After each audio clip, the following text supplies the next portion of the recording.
Белая гвоздика в ее руке дрожала на ветру.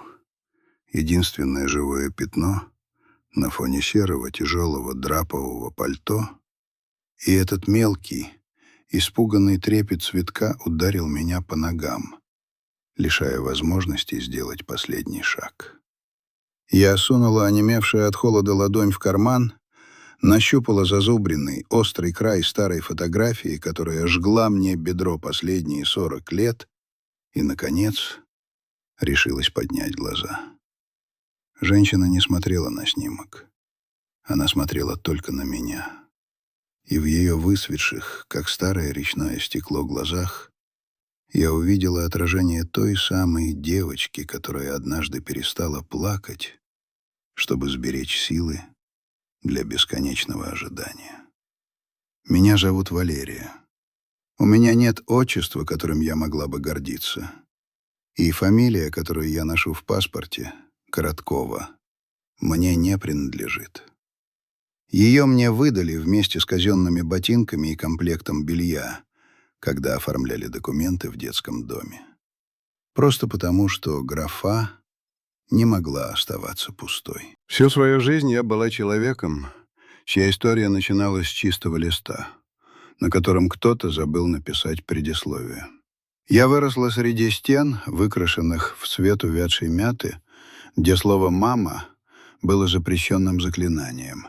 Его произносили шепотом, ночью, уткнувшись в жесткую подушку, набитую комковатой ватой. Но я научилась ждать. Это стало моей профессией, моим призванием, моей религией. Я ждала, когда скрипнут тяжелые дубовые двери, когда по коридору раздадутся шаги, не похожие на шарканье нянечек, и когда кто-то назовет меня по имени так, словно пробовал это имя на вкус всю свою жизнь. Все началось в Нерехте, в небольшом городке под Костромой. Медизимы длились дольше, чем где бы то ни было, а весны всегда пахли талой водой и хлоркой. Мне было 8 лет, когда я окончательно поняла. Я — остаток. В детском доме номер 4, который местные называли просто «красный корпус» из-за старой кирпичной кладки, существовала негласная иерархия. Были новенькие, испуганные, еще пахнущие домашним супом и стиральным порошком, которых привозили после трагедий. Их разбирали быстро, пока в их глазах не поселилась та особая, пустая тоска, которая отпугивает потенциальных родителей.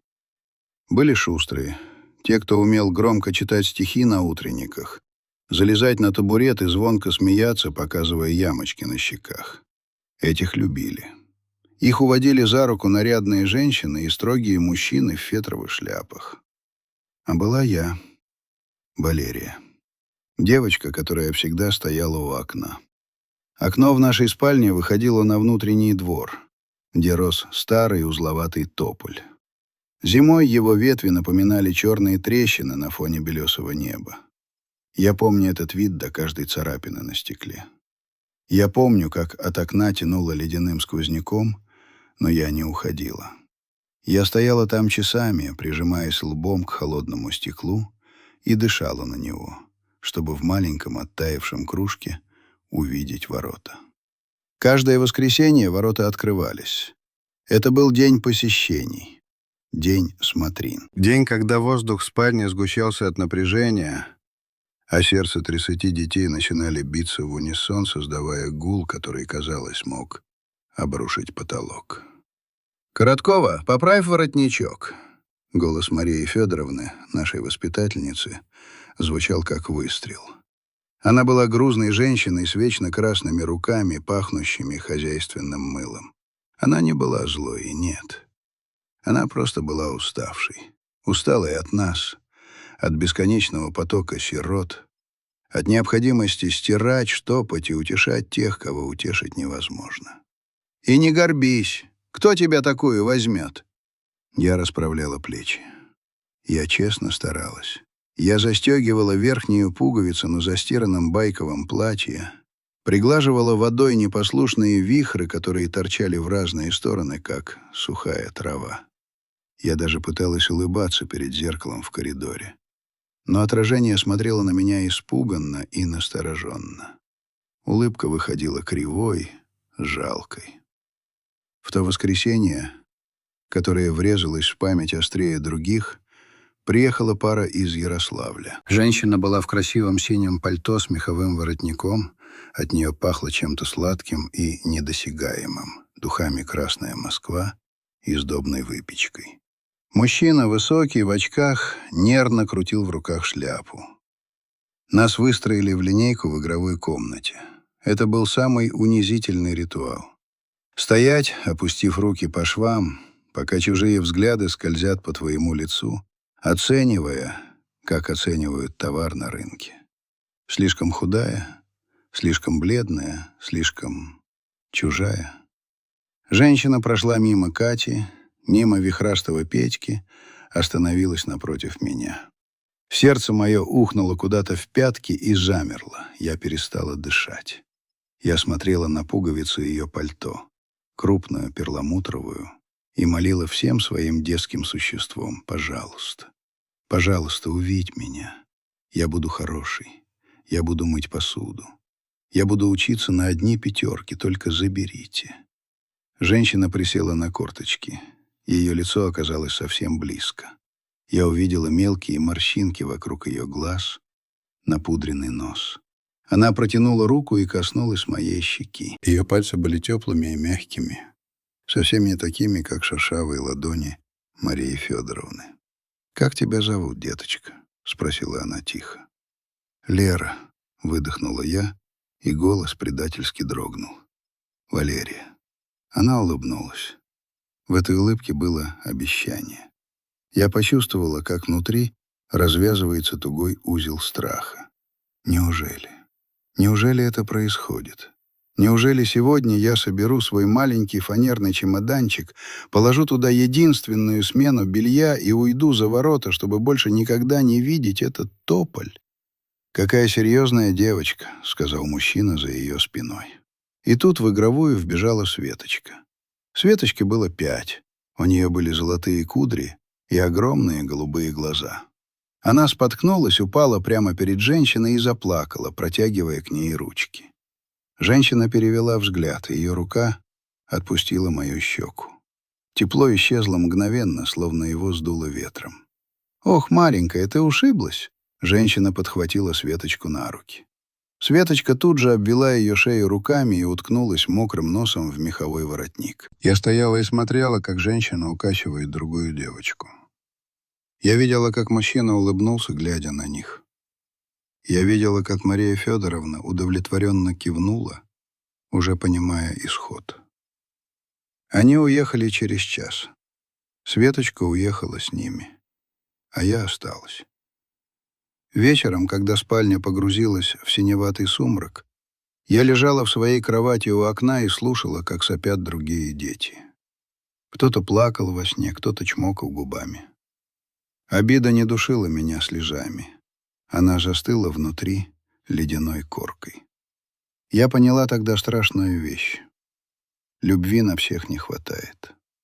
Она как хлеб в голодный год. Достается тем, кто успел первым, кто громче кричал или просто оказался удачливее. Именно в ту ночь я достала свое сокровище. Я не знала, откуда взялась эта фотография. Я нашла ее под своей подушкой в день, когда мне исполнилось 5 лет. Никто из нянечек не признался, кто ее туда положил. Может, это была забытая кем-то карточка, может, случайность. Но для меня это было послание. Я вытащила ее из-под матраса, где прятала от проверок. Маленький потрепанный прямоугольник фотобумаги. На нем лицо женщины. Снимок был нечетким, зернистым, словно сделанным в спешке или при плохом свете, но глаза смотрели прямо на меня. У женщины были темные волосы, убранные назад, и мягкая, чуть грустная улыбка. Но самое странное было не в лице. Самое странное было в том, что фотография была разорвана. Это была ровно половина снимка. Правый край был неровным, зубчатым, словно кто-то в порыве отчаяния или гнева рвал бумагу дрожащими руками. Там, где должна была быть вторая часть, зияла пустота. Чье-то плечо, может быть, рука. Все это было отсечено, утрачено. Я поднесла снимок к самому лицу, ловя скудный свет уличного фонаря, пробивавшийся сквозь ветви тополя. «Ты где?» — прошептала я одними губами. Женщина на фото молчала, но ее взгляд был полон такой невыразимой нежности, которой я не видела ни у кого в этом доме. Я придумала ей историю. Я решила, что она королева, которую похитили злые разбойники, и она вынуждена была спрятать меня, принцессу, чтобы спасти. Или что она знаменитая актриса, которая уехала на гастроли и потеряла билет обратно. «Я буду ждать», — пообещала я ей в ту ночь, поглаживая большим пальцем рваный край бумаги. «Я буду ждать, даже если все остальные уйдут». Я не знала тогда, что этот обрывок бумаги не просто мусор. Я не знала, что за этим рваным краем скрывается трагедия, которая больше, чем мои детские фантазии. Я видела только лицо, которое было моим единственным зеркалом в этом мире. В 8 лет мир кажется огромным и страшным. Но у меня был секрет. У меня была половина мамы. И я верила, что где-то там, за забором, за заснеженными полями и черными лесами, существует вторая половина. На следующее утро я проснулась с новой мыслью. Не почему меня не забрали, а сегодня она может прийти. Я встала, заправила кровать так, чтобы на сером одеяле не было ни одной складки, по-армейски, как требовала Мария Федоровна. Я пошла умываться ледяной водой из ржавого крана, и, глядя в мутное зеркало над раковиной, я впервые увидела в своих глазах то же самое выражение, что и у женщины на фото. Упрямство. Дни в детском доме тянулись, похожие один на другой, как серые бусины на нитке.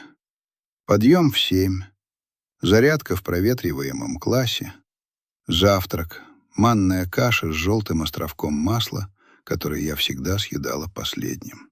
Уроки, обед, тихий час. Я наблюдала. Я стала наблюдателем. Я видела, как приезжают новые семьи, как они ходят по коридорам, словно выбирают пальто в универмаге. Я слышала обрывки разговоров воспитателей в учительской.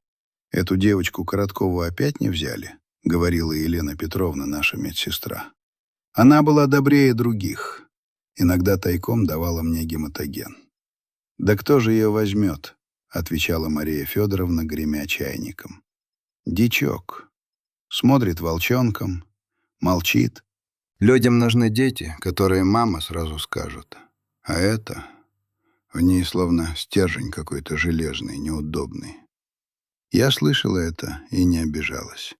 Стержень — это звучало хорошо. Стержень не дает сломаться. По ночам, когда метель выла в трубах, как голодный зверь, я доставала фотографию и прикладывала ее к груди. Я разговаривала с ней мысленно, рассказывала, как прошел день. «Сегодня на обед давали рассольник», — рассказывала я беззвучно. Петька опять дрался, а я получила 5 по чистописанию. У меня красивый почерк, мам, ровный. Тебе бы понравилось. Мне казалось, что если я буду достаточно сильно верить, то эта невидимая нить между мной и женщиной на фото натянется, завибрирует и приведет ее ко мне. Но шли месяцы. Снег таял, превращаясь в грязную кашу, потом высыхал. Тополь за окном покрывался клейкими листочками, потом пухом, который лез в нос и глаза, потом снова желтел и облетал. Я росла. Платья становились короткими, рукава задирались выше запястий. Я видела, как пустеют кровати в спальне. Катя уехала. Петьку забрала бабушка, которая вдруг нашлась где-то в Вологде. Даже тихоню Олю, у которой было косоглазие, удочерили. Я оставалась. С каждым годом во мне крепло странное чувство. Это была не обида, нет. Это была уверенность, что моя история другая, что меня не забирают не потому, что я плохая, а потому что меня уже заняли, что кто-то идет ко мне. Просто путь очень долгий. Просто снега в России глубокие, а дороги плохие. Иногда мне казалось, что я схожу с ума. Дети жестоки, они чувствуют чужую инаковость. «Ты ничья, Короткова!» — кричали мне мальчишки во дворе, кидаясь ледяными снежками. «Тебя цыгане подбросили!» Я не плакала. Я смахивала снег с лица, поправляла шапку и смотрела на них так спокойно, что они замолкали и отходили. Они не знали. Они не знали, что у меня под подушкой лежит доказательство того, что я чья-то. Однажды, когда мне было уже 10, в детдом приехала комиссия. Проверяли условия содержания, документы. Я случайно оказалась возле кабинета директора, когда дверь приоткрылась. Я увидела Елену Петровну. Она перебирала какие-то папки. Я не знаю, что на меня нашло.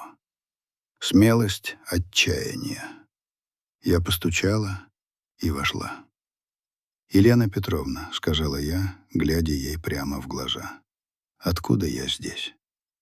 Она вздрогнула, уронила папку. Бумаги разлетелись по полу. Мы обе бросились их собирать. «Лерочка, что ты здесь делаешь? Марш в группу!» «Скажите мне». Я схватила ее за руку. Мои пальцы побелели от напряжения. «Кто меня принес?» «Пожалуйста, я никому не скажу». Елена Петровна посмотрела на дверь, потом на меня. В ее глазах мелькнула жалость. То самое чувство, которое я ненавидела больше всего. Но сейчас я была готова принять и его, лишь бы получить ответ. «Тебя нашли на крыльце, Лера», — сказала она тихо, почти шепотом. «Зимой, в 45-м, в одеяле. Была записка с именем, но без фамилии, и...»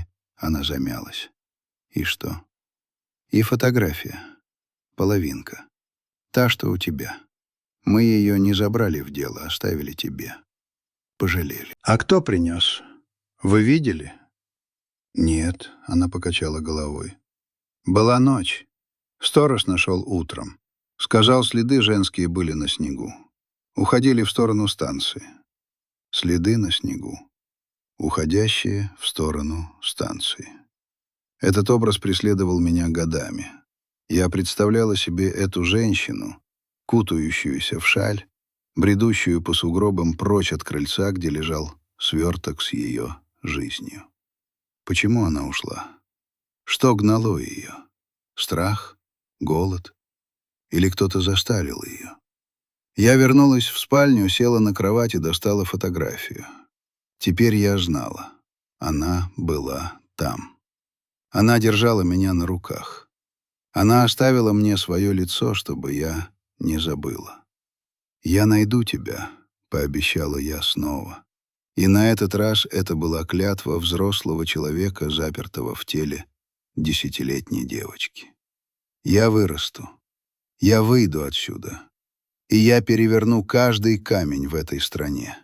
Я найду вторую половину». Ожидание перестало быть пассивным. Оно стало действием. Я начала учиться с удвоенной силой. Я читала все книги, которые были в библиотеке. От сказок Пушкина до подшивок газеты «Правда». Я искала подсказки. Училась понимать, как устроен этот огромный мир, в котором люди теряются так легко. Я была последней девочкой в спальне, которая не спала по ночам, глядя на пустую дорогу за окном. И я знала, что где-то там, в темноте огромной страны, есть другое окно, и другая женщина смотрит в темноту, и наши взгляды встречаются где-то посередине, над заснеженными лесами, над спящими городами, связывая нас невидимой, но прочной, как сталь, нитью. Нитью, которую не смогли порвать ни время, ни расстояние, ни чужие люди. К 12 годам я выучила наизусть расписание поездов, проходящих через станцию Нерехта, хотя сама станция находилась в 5 километрах от детского дома. Звук далекого гудка, доносившийся сквозь морозный воздух, стал для меня единственной музыкой, имеющей смысл. В этом протяжном, тоскливом звуке я слышала обещание движения, обещание перемен. Поезда увозили людей в другую жизнь, и я знала. Однажды один из них увезет и меня. Или привезет ее. Зимы в Покровском доме ребенка были бесконечными. Снег наметал сугробы до самых подоконников первого этажа, и мир за окном превращался в черно-белую гравюру. Я помню запах мокрой шерсти от варежек, сохнущих на батарее в коридоре, вкус разбавленного какао и вечное чувство голода. Не столько физического, сколько душевного. Голода по прикосновению, по слову, сказанному только тебе. В тот год к нам перевели новенькую, Таню. Она была старше меня на год, угловатая, с колючим взглядом и шрамом над бровью. Таня не плакала и не просилась к маме. Она курила в туалете украденные у сторожа папиросы «Беломор» и рассказывала страшные истории про то, что бывает с детдомовскими на воле. «Наш никто не ждет, Лерка», — говорила она, выпуская дым в форточку. «Мы — отработанный материал, государственный брак. Выпустят, дадут койку в общаге при ткацкой фабрике. И паши, пока не сдохнешь. А про мамок забудь. Если бросили, значит, не нужны». Я слушала ее и молчала. Я не могла ей рассказать про фотографию. Это было бы предательством. Моя тайна была слишком хрупкой, чтобы выставлять ее под удар Таниного цинизма. Но ее слова царапали душу, оставляя соднящие следы. «А я найду», — упрямо шептала я ночью в подушку. «Моя не такая». В 14 лет нас начали готовить к взрослой жизни. Уроки домоводства, шитья. Нам объясняли, как планировать бюджет, как платить за свет, как не попасть в плохую компанию. Но никто не учил нас, как жить с дырой в груди размером с Вселенную. Я стала одержима лицами. Я всматривалась в лица воспитательниц, поварих, случайных прохожих за забором. Я искала черты. Тот же разрез глаз, тот же овал лица, та же линия губ. Я искала свое отражение в чужих людях, надеясь собрать себя по кусочкам. Однажды летом нас повезли на экскурсию в Кострому, в Ипатьевский монастырь. Это было событие вселенского масштаба. Мы ехали в старом, дребезжащем автобусе «ПАС». Нас трясло на ухабах, но я прилипла к окну, жадно впитывая мелькающие пейзажи. Деревни с покосившимися заборами, поля цветущего иван-чая, бесконечные леса. Мир был огромен, и в этом огромном мире где-то была она. В Костроме было людно и шумно. Торговые ряды, старинные церкви, Волга, широкая, спокойная, величественная. Пока остальные девочки глазели на витрины магазинов и смеялись, я сканировала толпу. И вдруг я увидела ее. Женщина стояла у лотка с мороженым. На ней было легкое ситцевое платье в мелкий цветочек и белая панамка. Она смеялась, что-то говоря продавщице. Ее профиль. Сердце мое остановилось, а потом забилось так, что в ушах зазвенело. Тот же нос, те же темные волосы, выбивающиеся из-под шляпки. Я забыла про строгий запрет отходить от группы. Я забыла про Марию Федоровну, которая пересчитывала нас как цыплят. Я просто пошла. Ноги сами несли меня. «Мама!» — крикнула я. Голос сорвался на визг. Женщина обернулась. Она посмотрела на меня с удивлением, даже с испугом. Вблизи сходство рассыпалось. Глаза были не те. Голубые, водянистые. Рот слишком маленький. И смотрела она на меня, как на пустое место, как на помеху. «Девочка, ты потерялась?» — спросила она брезгливо. К ней подбежал мальчик лет 5 с испачканным мороженым лицом и дернул за руку. «Мам, купи еще!» «Пошли, Сережа». Она отвернулась от меня, взяла сына за руку и пошла прочь, растворяясь в толпе. Я стояла посреди площади, оглушенная, раздавленная. Стыд жег щеки. Как я могла ошибиться? Как я могла так глупо обознаться? «Короткова!» — рявкнула над ухом Мария Федоровна. Она схватила меня за плечо и больно встряхнула. «Ты что творишь? Сбежать решила? Я тебе покажу, как бегать». Меня лишили сладкого на месяц и запретили выходить на прогулки неделю. Но это было неважно. Важно было то, что я поняла. Искать будет трудно и больно. Каждая ошибка — это как ножом по-живому. Но я не сдамся. В 16 лет я нашла способ добраться до архива детдома. Это было почти преступление. Кабинет директора был закрыт, но я знала, что ключ от него висит на гвоздике в дежурке у сторожа, дяди Миши. Дядя Миша был добрым стариком, любил выпить и часто дремал по вечерам, включив радиоприемник. Я дождалась ночи, прокралась в дежурку, стараясь не скрипеть половицами. Дядя Миша храпел, откинувшись в кресле. Ключ тускло блестел в свете луны. Я сняла его дрожащими пальцами, чувствуя себя героиней шпионского фильма. В кабинете директора пахло пылью и старым лаком. Я включила карманный фонарик, который выменяла у Тани на свою порцию масла. Шкаф с личными делами был не заперт. Я перебирала папки. Иванов, Петров, Сидоров. Вот она. Короткова Валерия. Тоненькая папка из серого картона. Руки тряслись так, что я едва могла перевернуть страницы. Свидетельство о рождении, прочерки. Акт о приеме ребенка. Найдено 15 января 1945 года на крыльце Покровского дома ребенка. Возраст примерно 3-5 дней. Одета в шерстяное одеяло синего цвета, байковую распашонку. При себе имела записку «Валерия, 12.01.1945». И все. Больше ничего. Никаких имен, никаких зацепок. Только дата и имя. Я сидела на полу кабинета, освещая фонариком эти скупые строки, и плакала. Тихо, беззвучно, чтобы никто не услышал. Я надеялась найти хоть что-то, адрес, фамилию, хоть намек. Но там была пустота. Вдруг из папки выпал маленький листок. Это была вырезка из какой-то старой газеты, пожелтевшая, ломкая. Я поднесла ее к глазам.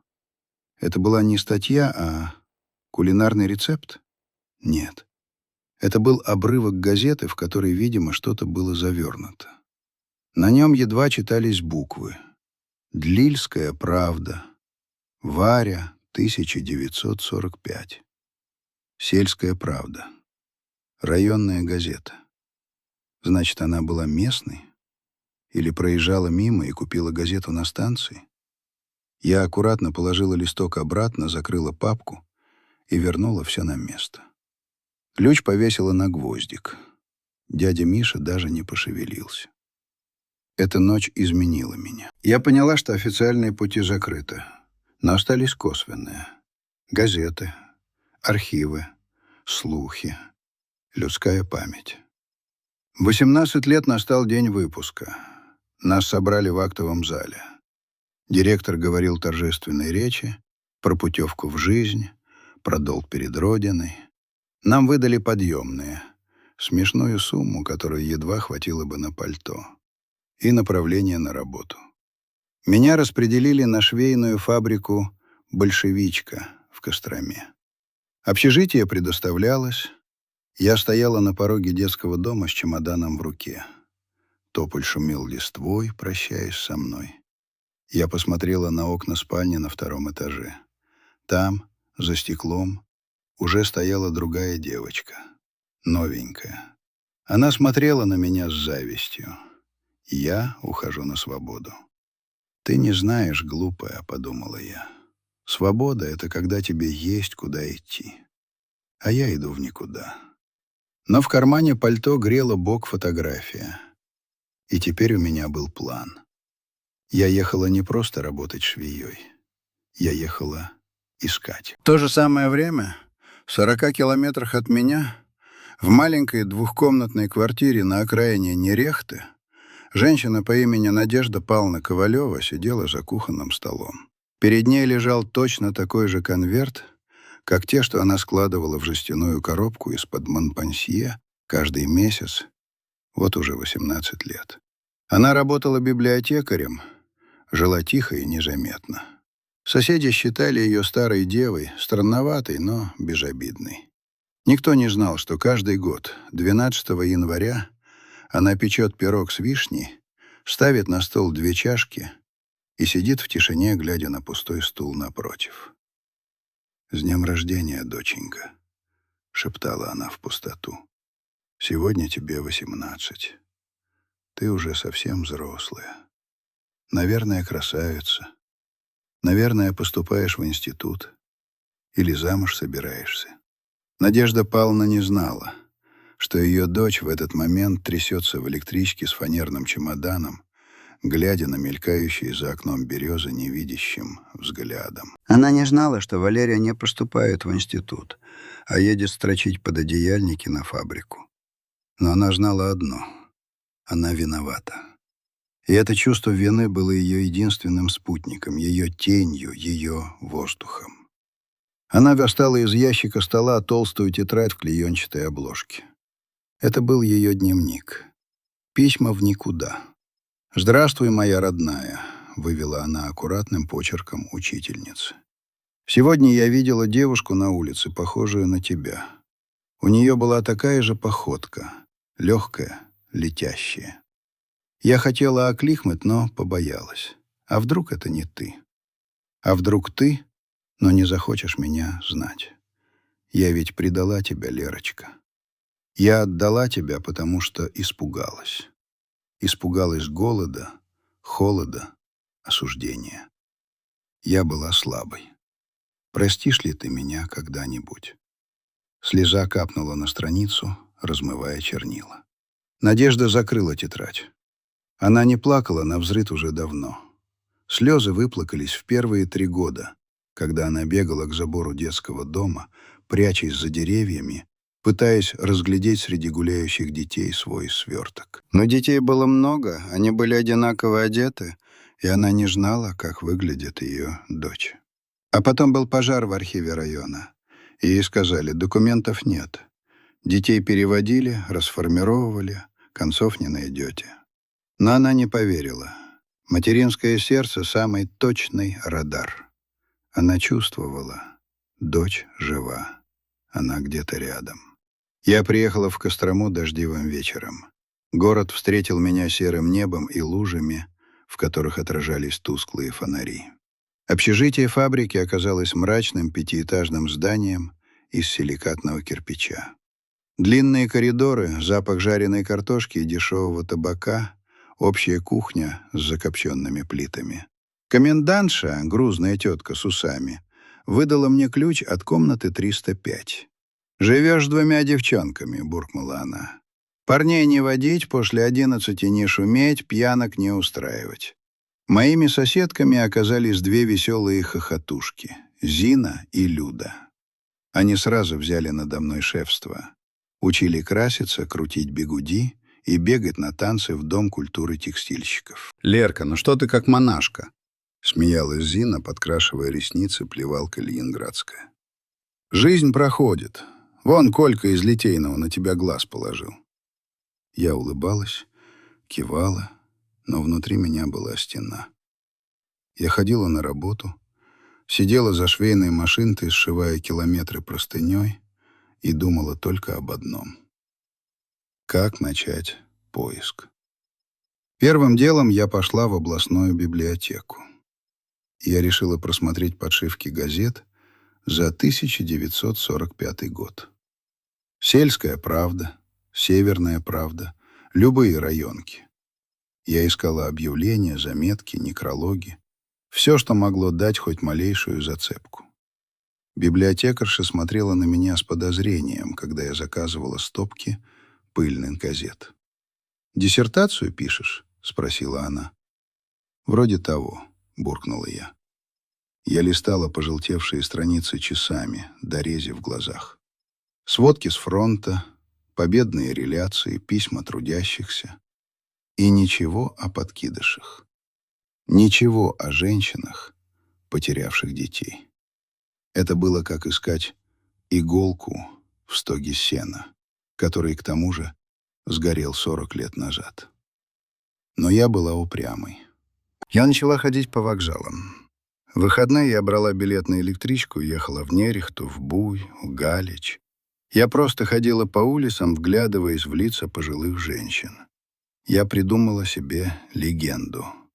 Я подходила к бабушкам на лавочках и спрашивала: «Скажите, вы не знали женщину, которая в 45-м году жила здесь и потеряла ребенка? Или отдала?» Люди реагировали по-разному. Кто-то крестился и отворачивался, кто-то жалел, кто-то крутил пальцем у виска. «Милая, да в 45-м полстраны детей теряла», — сказала мне одна старушка в платке. «Время-то какое было! Кто от голода мер, кто от тифа. Поди найди теперь ветра в поле». Но я не сдавалась. Я знала, что она жива. Моя половина фотографии грела меня. Она была моим компасом. Я устроилась на вторую работу, уборщицей в вечернюю школу, чтобы накопить денег. Я хотела нанять частного сыщика, если такие вообще существуют в Советском Союзе, или дать взятку в милиции, чтобы подняли архивы ЗАГСа. Моя жизнь превратилась в бесконечный марафон. Днем фабрика, вечером швабра и ведро, ночью карты и списки в тетрадке. Я не замечала, как прилетают годы. 20, 25, 30. Подруги выходили замуж, рожали детей, разводились, снова выходили. Зина уехала на север с мужем, Люда спилась, а я оставалась одна. Мужчины пытались ухаживать, но натыкались на мой взгляд, отсутствующий, сканирующий. Они чувствовали, что я не с ними, что я принадлежу призраку. «Ты чокнутая, Лерка», — сказала мне однажды Галина Андреевна, старая кадровичка с фабрики, с которой мы иногда пили чай. Она была единственной, кто знал мою тайну. «Проживешь жизнь в погоне за тенью. Оглянись, тебе уже 35, родить еще успеешь. Заведи семью, вот тебе и будет родная кровь». «Не могу, Галина Андреевна», — отвечала я, глядя в чашку с остывшим чаем. «Пока я не найду начала, я не могу строить продолжение. Я как дерево без корней. Любой ветер повалит». Галина Андреевна вздыхала и качала головой. Она жалела меня, как жалеют блаженных. Но однажды случилось то, что заставило меня поверить в судьбу. Я возвращалась с работы поздно вечером. Шел мокрый снег, ноябрьская слякоть хлюпала под сапогами. Я зашла в гастроном купить хлеба. В очереди стояла женщина в сером берете. Она обернулась, чтобы передать деньги кассирше. Наши взгляды встретились. Меня словно током ударило. Это были те же глаза, что на моем фото. Тот же разрез, та же глубина и овал лица, и даже родинка на щеке, правда, с другой стороны, как в зеркале. Я застыла, не в силах пошевелиться.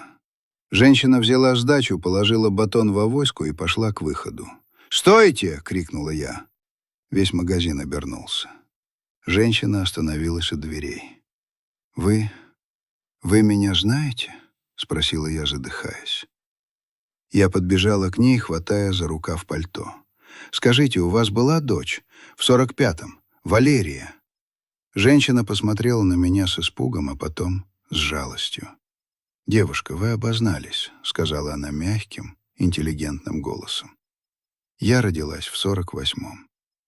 Мир рухнул. Снова». Я вышла из магазина и побрела по улице, не разбирая дороги. Слезы текли по лесу, смешиваясь с мокрым снегом. Я устала. Господи, как же я устала. Я пришла домой, достала бутылку водки, которую держала для компрессов, и налила себе полный стакан.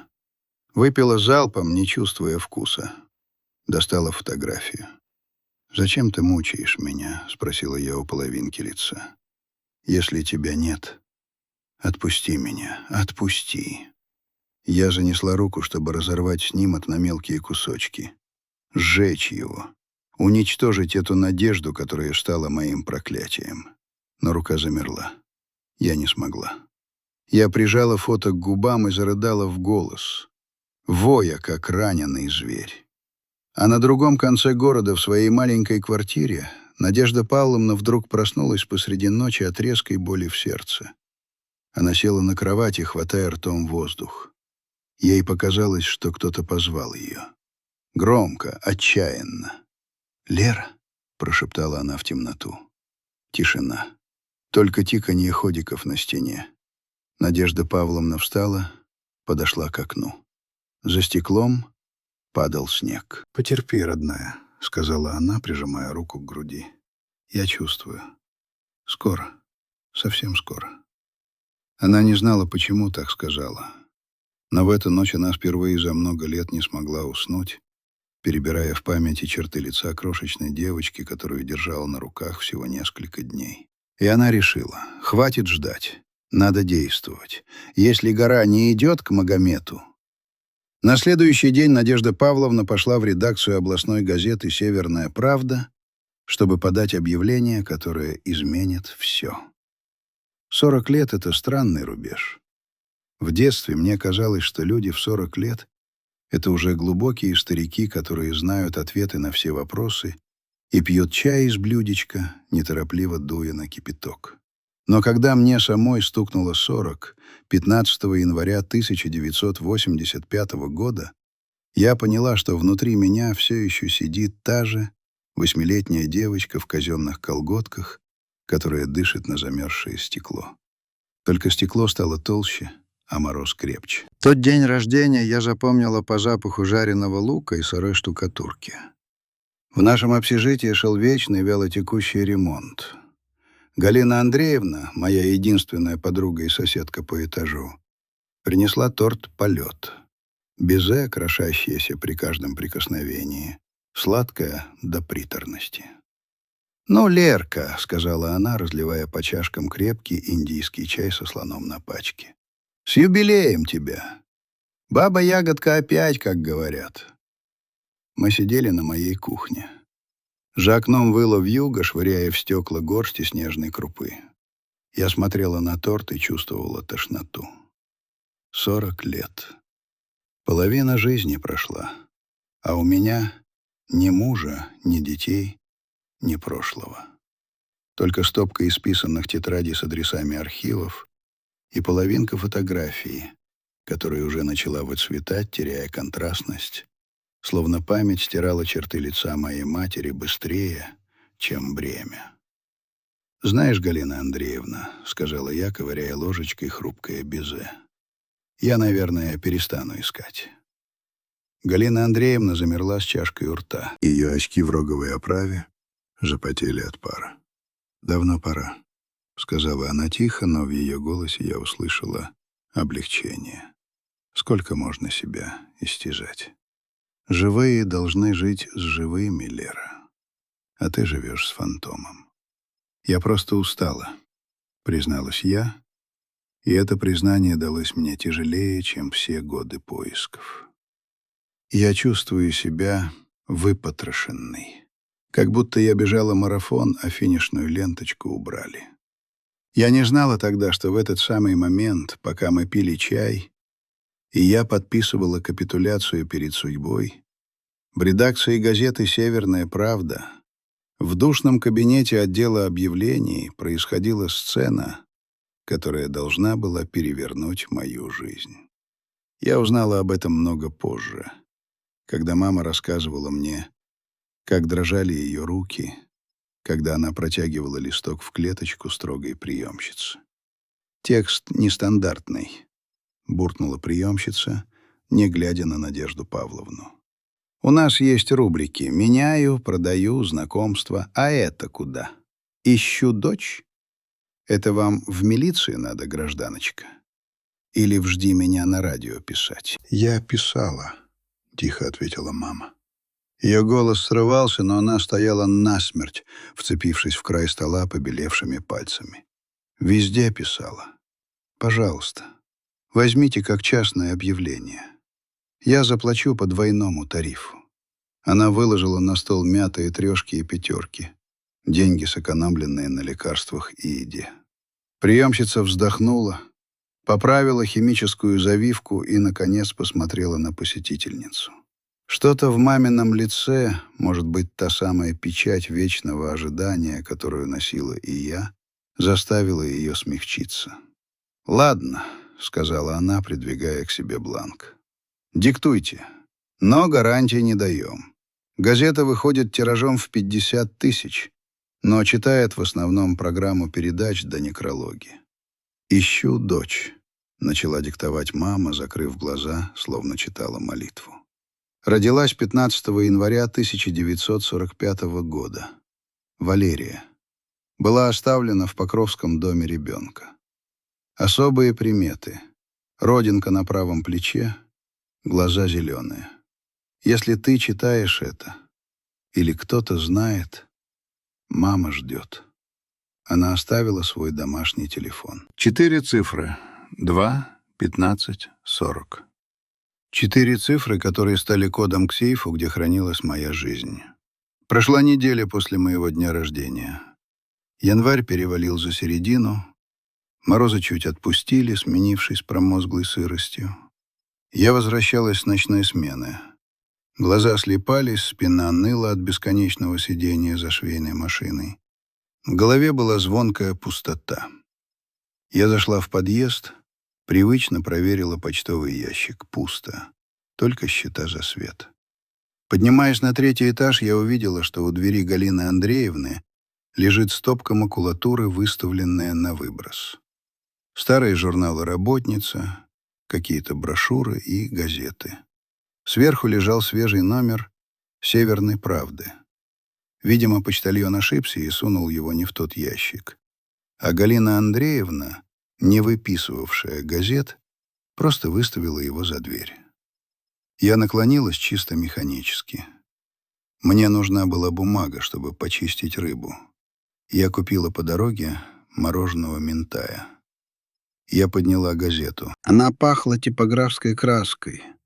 Запах, который я любила с детства. Запах новостей из большого мира. Зашла в квартиру, бросила газету на кухонный стол, поставила чайник. Пока вода закипала, я лениво перелистывала страницы. Передовица про успехи костромских животноводов. Критическая статья про пьянство на производстве. Программа телепередач. Время. В мире животных. Фильм «Вечный зов». Я перевернула страницу. Частные объявления. Мой взгляд скользил по строчкам безучастно. Продам гараж в кооперативе «Лада». Меняю двухкомнатную квартиру на дом в пригороде. Утеряны документы на имя. И вдруг. Глаза зацепились за слово «Валерия». Сердце пропустило удар. Потом еще один. В ушах возник тонкий, противный писк. Заглушающий свист закипающего чайника. «Ищу дочь.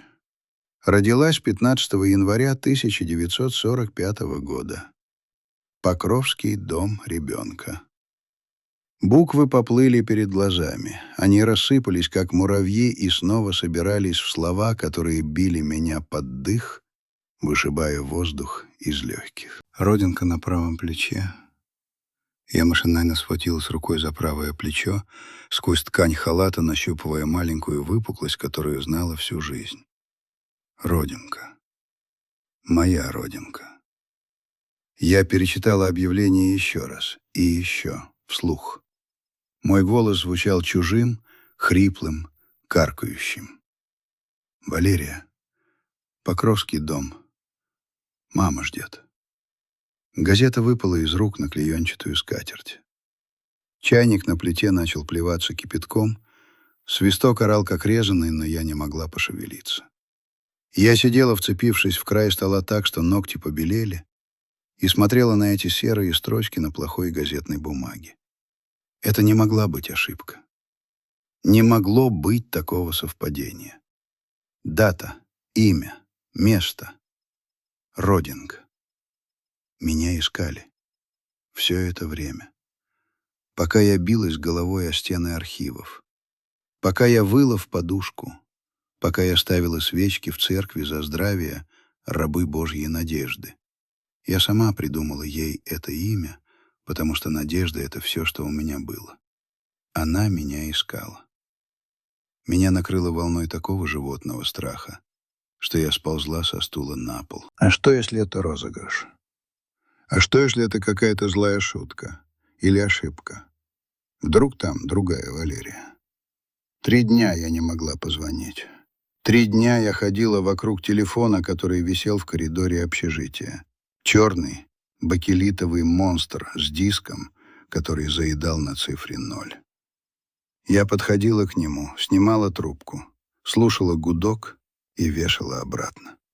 Я боялась. Боялась, что голос на том конце провода скажет: «Вы ошиблись». Или еще хуже: «Где же ты была раньше? Теперь уже поздно». Галина Андреевна заметила, что со мной что-то не так. «Лера, ты заболела? Лица на тебе нет. Бледная, как смерть». «Я нашла ее», — сказала я на 3-й день, сидя на кухне и глядя в одну точку. «Кого?» — не поняла она. «Маму. В газете». Галина Андреевна охнула, села рядом, обняла меня за плечи. «И ты молчишь? Ты звонила?» «Я боюсь». «Дура». Она встряхнула меня да так сильно, что зубы лязгнули. «Какая же ты дура, Лерка! Звони немедленно, сейчас же! У тебя же жетоны есть? Или мелочь? Иди, я с тобой постою». Она буквально потащила меня к телефону. Вложила мне в руку двушку. Я набрала номер. Диск вращался мучительно медленно, с характерным треском возвращаясь на место. 2, 1, 5, 4, 0. Гудки. Длинные, равнодушные. 1, 2, 3. Вдруг щелчок и голос. Голос был старым, чуть дребезжащим, но в нем была такая мягкость, от которой у меня внутри все сжалось в комок. «Алло?» «Я слушаю». Я открыла рот, но звука не было. Горло перехватило спазмом. «Алло?» — повторил голос с тревогой. «Вас не слышно. Говорите». Я закрыла глаза. Я представила себе женщину на том конце провода. Женщину, которая дала это объявление. Женщину, которая ждет. «Здравствуйте», — выдавила я. Голос был тихим, ломающимся, как у подростка. Я по объявлению». Тишина на том конце стала плотной, осязаемой. Я слышала, как женщина перестала дышать. «Вы Валерия?» — спросила она шепотом. «Да. Меня зовут Валерия. Я родилась 15 января 45-го года в Покровском доме ребенка. И у меня есть родинка на правом плече. Я услышала звук удара, словно трубка выпала из рук и ударилась о стену. Потом шорох, всхлип. «Господи!» — донеслось до меня. «Господи, Боже мой! Лерочка, это ты? Правда ты?» Я. Слезы хлынули из глаз неудержимым потоком, горячие, соленые. «Это я. Доченька!» Она плакала. Я слышала, как она плачет, и эти звуки разрывали мне сердце. «Живая. Нашлась. Я знала. Мы плакали обе в трубке, разделенные километрами телефонных проводов, но соединенные чем-то гораздо более прочным. Галина Андреевна стояла рядом, прижав руки к рту, и тоже плакала, размазывая тушь по щекам. «Как вас зовут?» — спросила я наконец, вытирая лицо рукавом халата. «Надежда. Надя. Мама. Если ты позволишь...» «Мама». Попробовала я это слово на вкус. Оно было странным, непривычным, как иностранное, но от него стало тепло во рту. «Мама, приезжай», — молила она. «Пожалуйста, приезжай. Я в Нерехте. Улица Ленина, дом 12, квартира 5. Ты запомнишь или записать?» «Я запомню. Я все запомню». «Когда? Когда ты сможешь?» «Завтра», — сказал я твердо. «Завтра у меня выходной. Я приеду первой электричкой. Я буду ждать. Я буду встречать тебя на вокзале. Нет, лучше давай на площади, у памятника Ленину. Там скамейки есть, и видно хорошо. Хорошо, на площади, в 12. И, Лерочка, ее голос дрогнул. Как я тебя узнаю? 40 лет прошло. Я сунула руку в карман халата, нащупала там фотографию, которую переложила из пальто. «У меня есть фотография», — сказала я. «Половинка. Ты на ней молодая. Половинка». Она выдохнула. «У тебя половинка? Господи. А у меня вторая. Я хранила ее. Я знала, что мы их сложим». Я повесила трубку и прислонилась лбом к холодной стене. Коридор общежития плыл перед глазами. Где-то хлопнула дверь, кто-то ругался на кухне из-за убежавшего молока.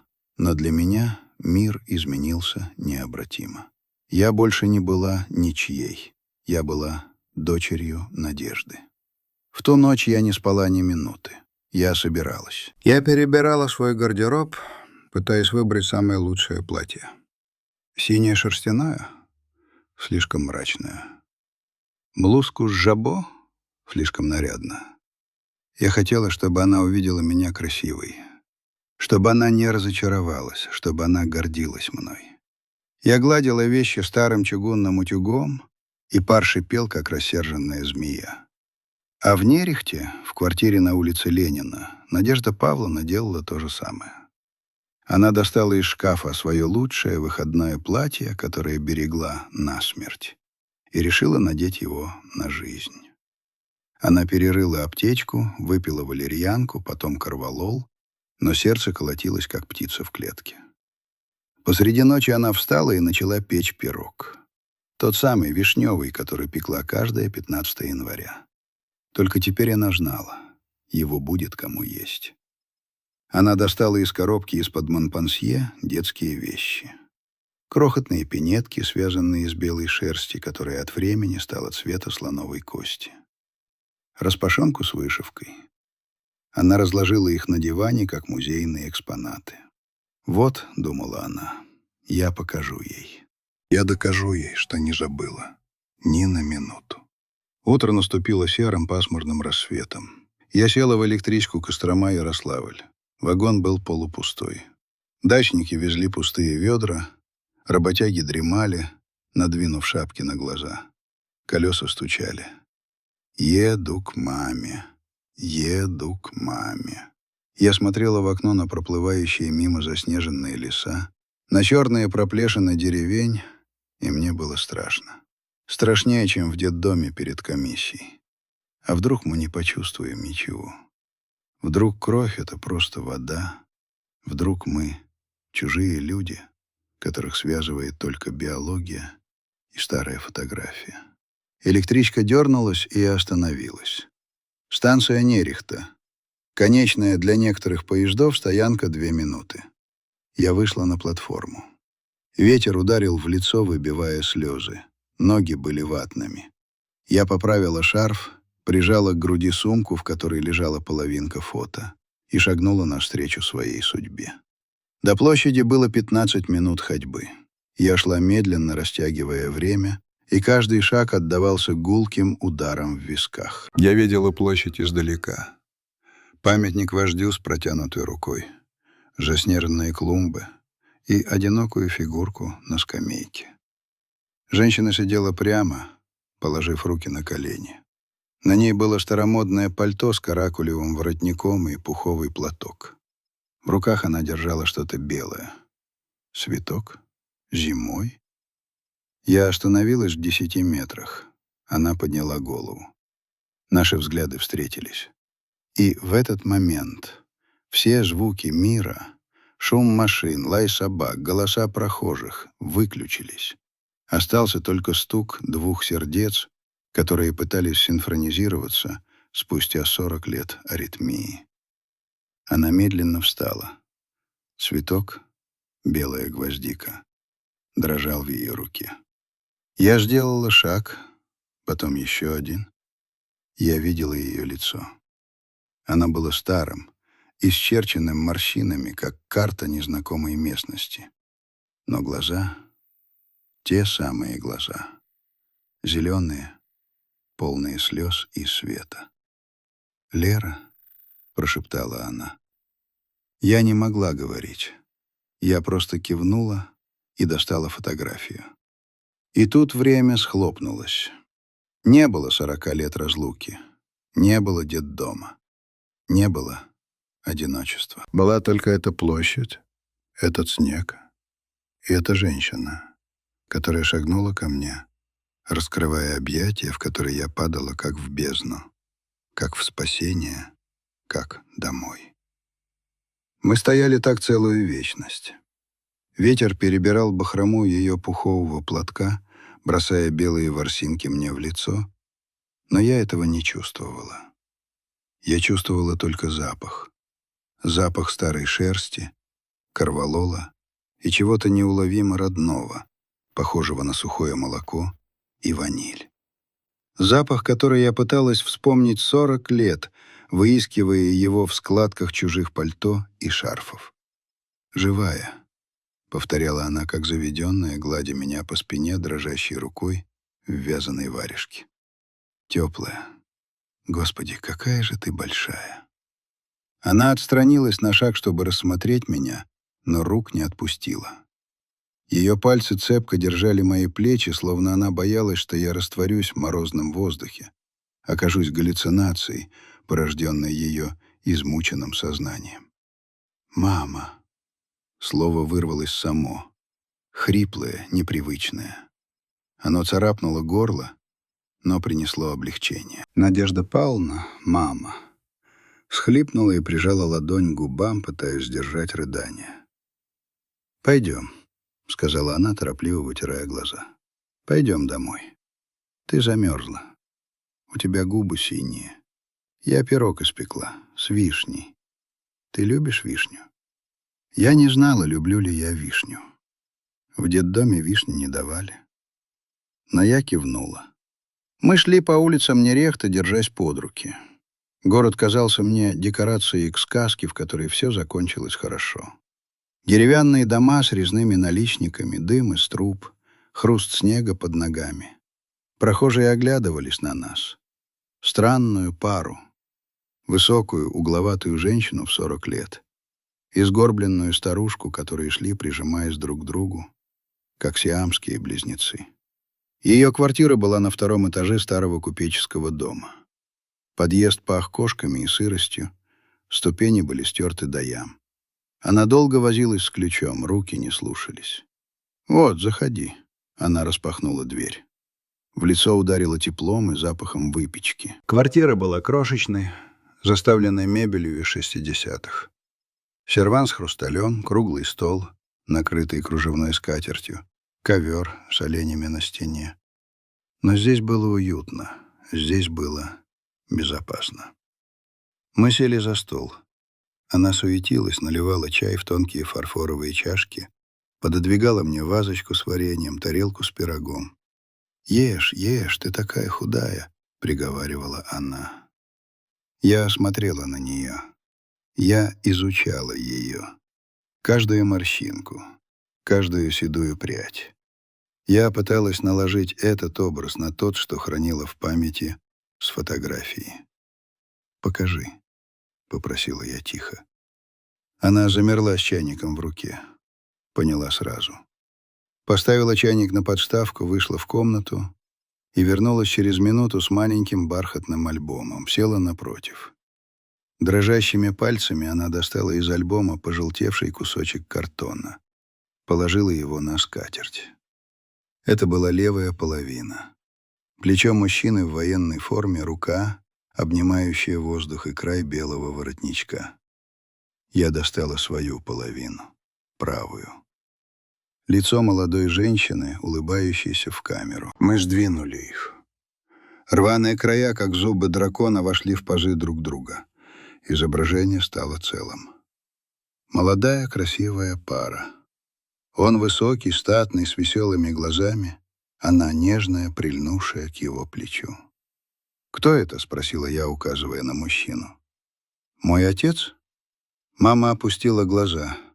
Ее лицо потемнело, словно на него легла тень от пролетающей птицы. «Его звали Виктор», — сказала она глухо. «Виктор Соловьев. Он был летчиком, испытателем». «Он погиб?» — догадалась я. 45-й год. Война. «Нет», — она покачала головой. «Он не погиб. Он исчез. Для нас». И она начала рассказывать. Историю, которую я ждала 40 лет, но к которой оказалась не готова. Это был 44-й. Ее голос звучал ровно, как будто она читала лекцию в своей библиотеке, но руки комкали край скатерти. Я работала медсестрой в госпитале в Ярославле. Витю привезли с ранением ноги. Он был ослепительным. Герой, орденоносец, балагур. Все медсестры по нему сохли. А он выбрал меня, тихую, незаметную Надю. Она улыбнулась, глядя в прошлое. Мы расписались через месяц. Это фото со свадьбы.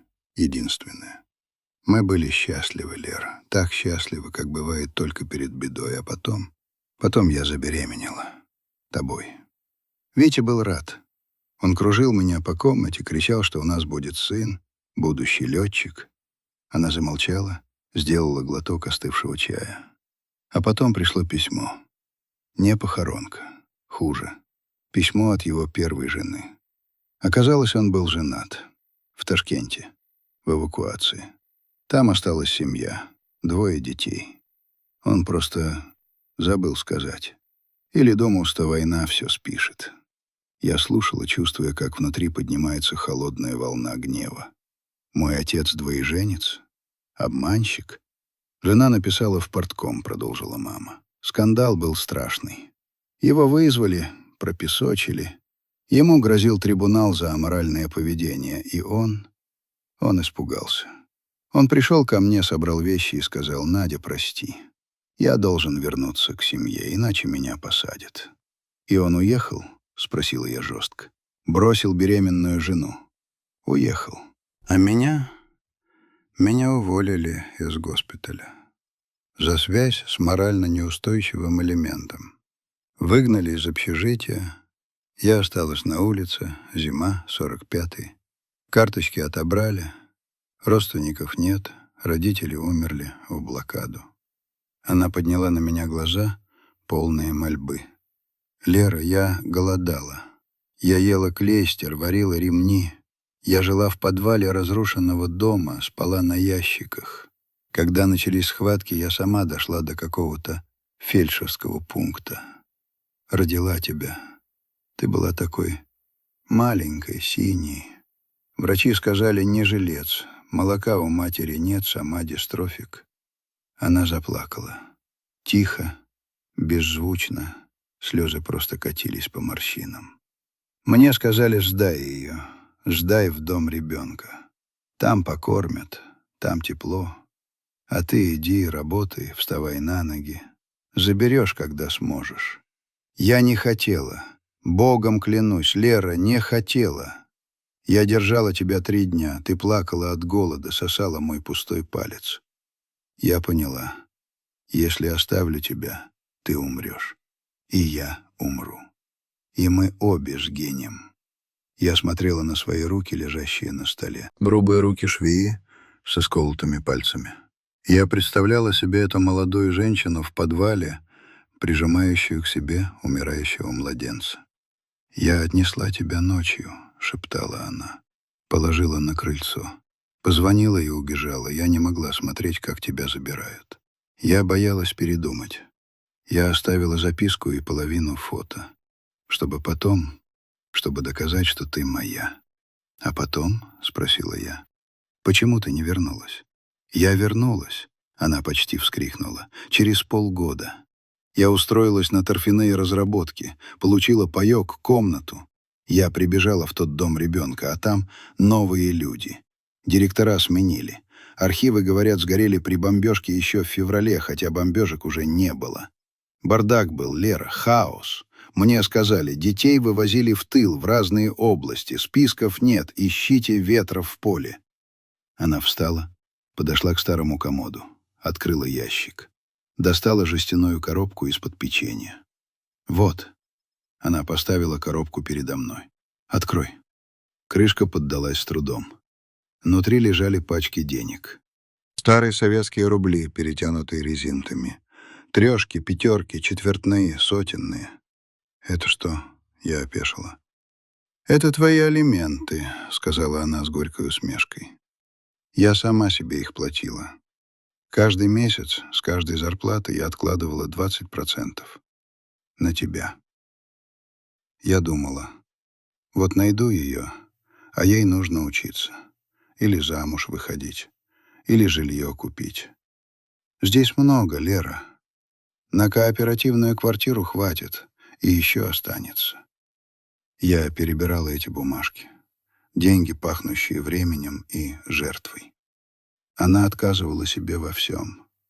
В новой одежде, в вкусной еде, в поездках на море. Ради призрака дочери, которую, возможно, никогда не увидит. А вот это, она достала из-под денег пачку конвертов, письма. Я писала тебе на каждый день рождения и на Новый год, и когда мне было плохо, и когда хорошо. Я взяла верхний конверт. Моей девочке Валерии, 15 января 1960 года. 15 лет. «Можно?» — спросила я. «Они твои. Всегда были твои». Я вскрыла конверт. Листок из школьной тетради в линейку.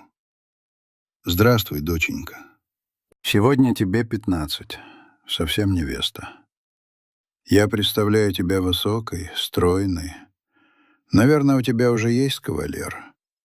Смотри, будь осторожна с мальчиками. Они умеют красиво говорить, но больно ранить, как твой отец. Я купила тебе сегодня в универмаге красивые туфельки, лаковые. Постояла с ними, представила, как они будут смотреться на твоей ножке, и не купила. Кому их носить? Положила деньги в коробку. Купишь сама, когда найдемся. Я люблю тебя, Лерочка. Прости меня, твоя мама». Буквы расплывались перед глазами. Я не могла читать.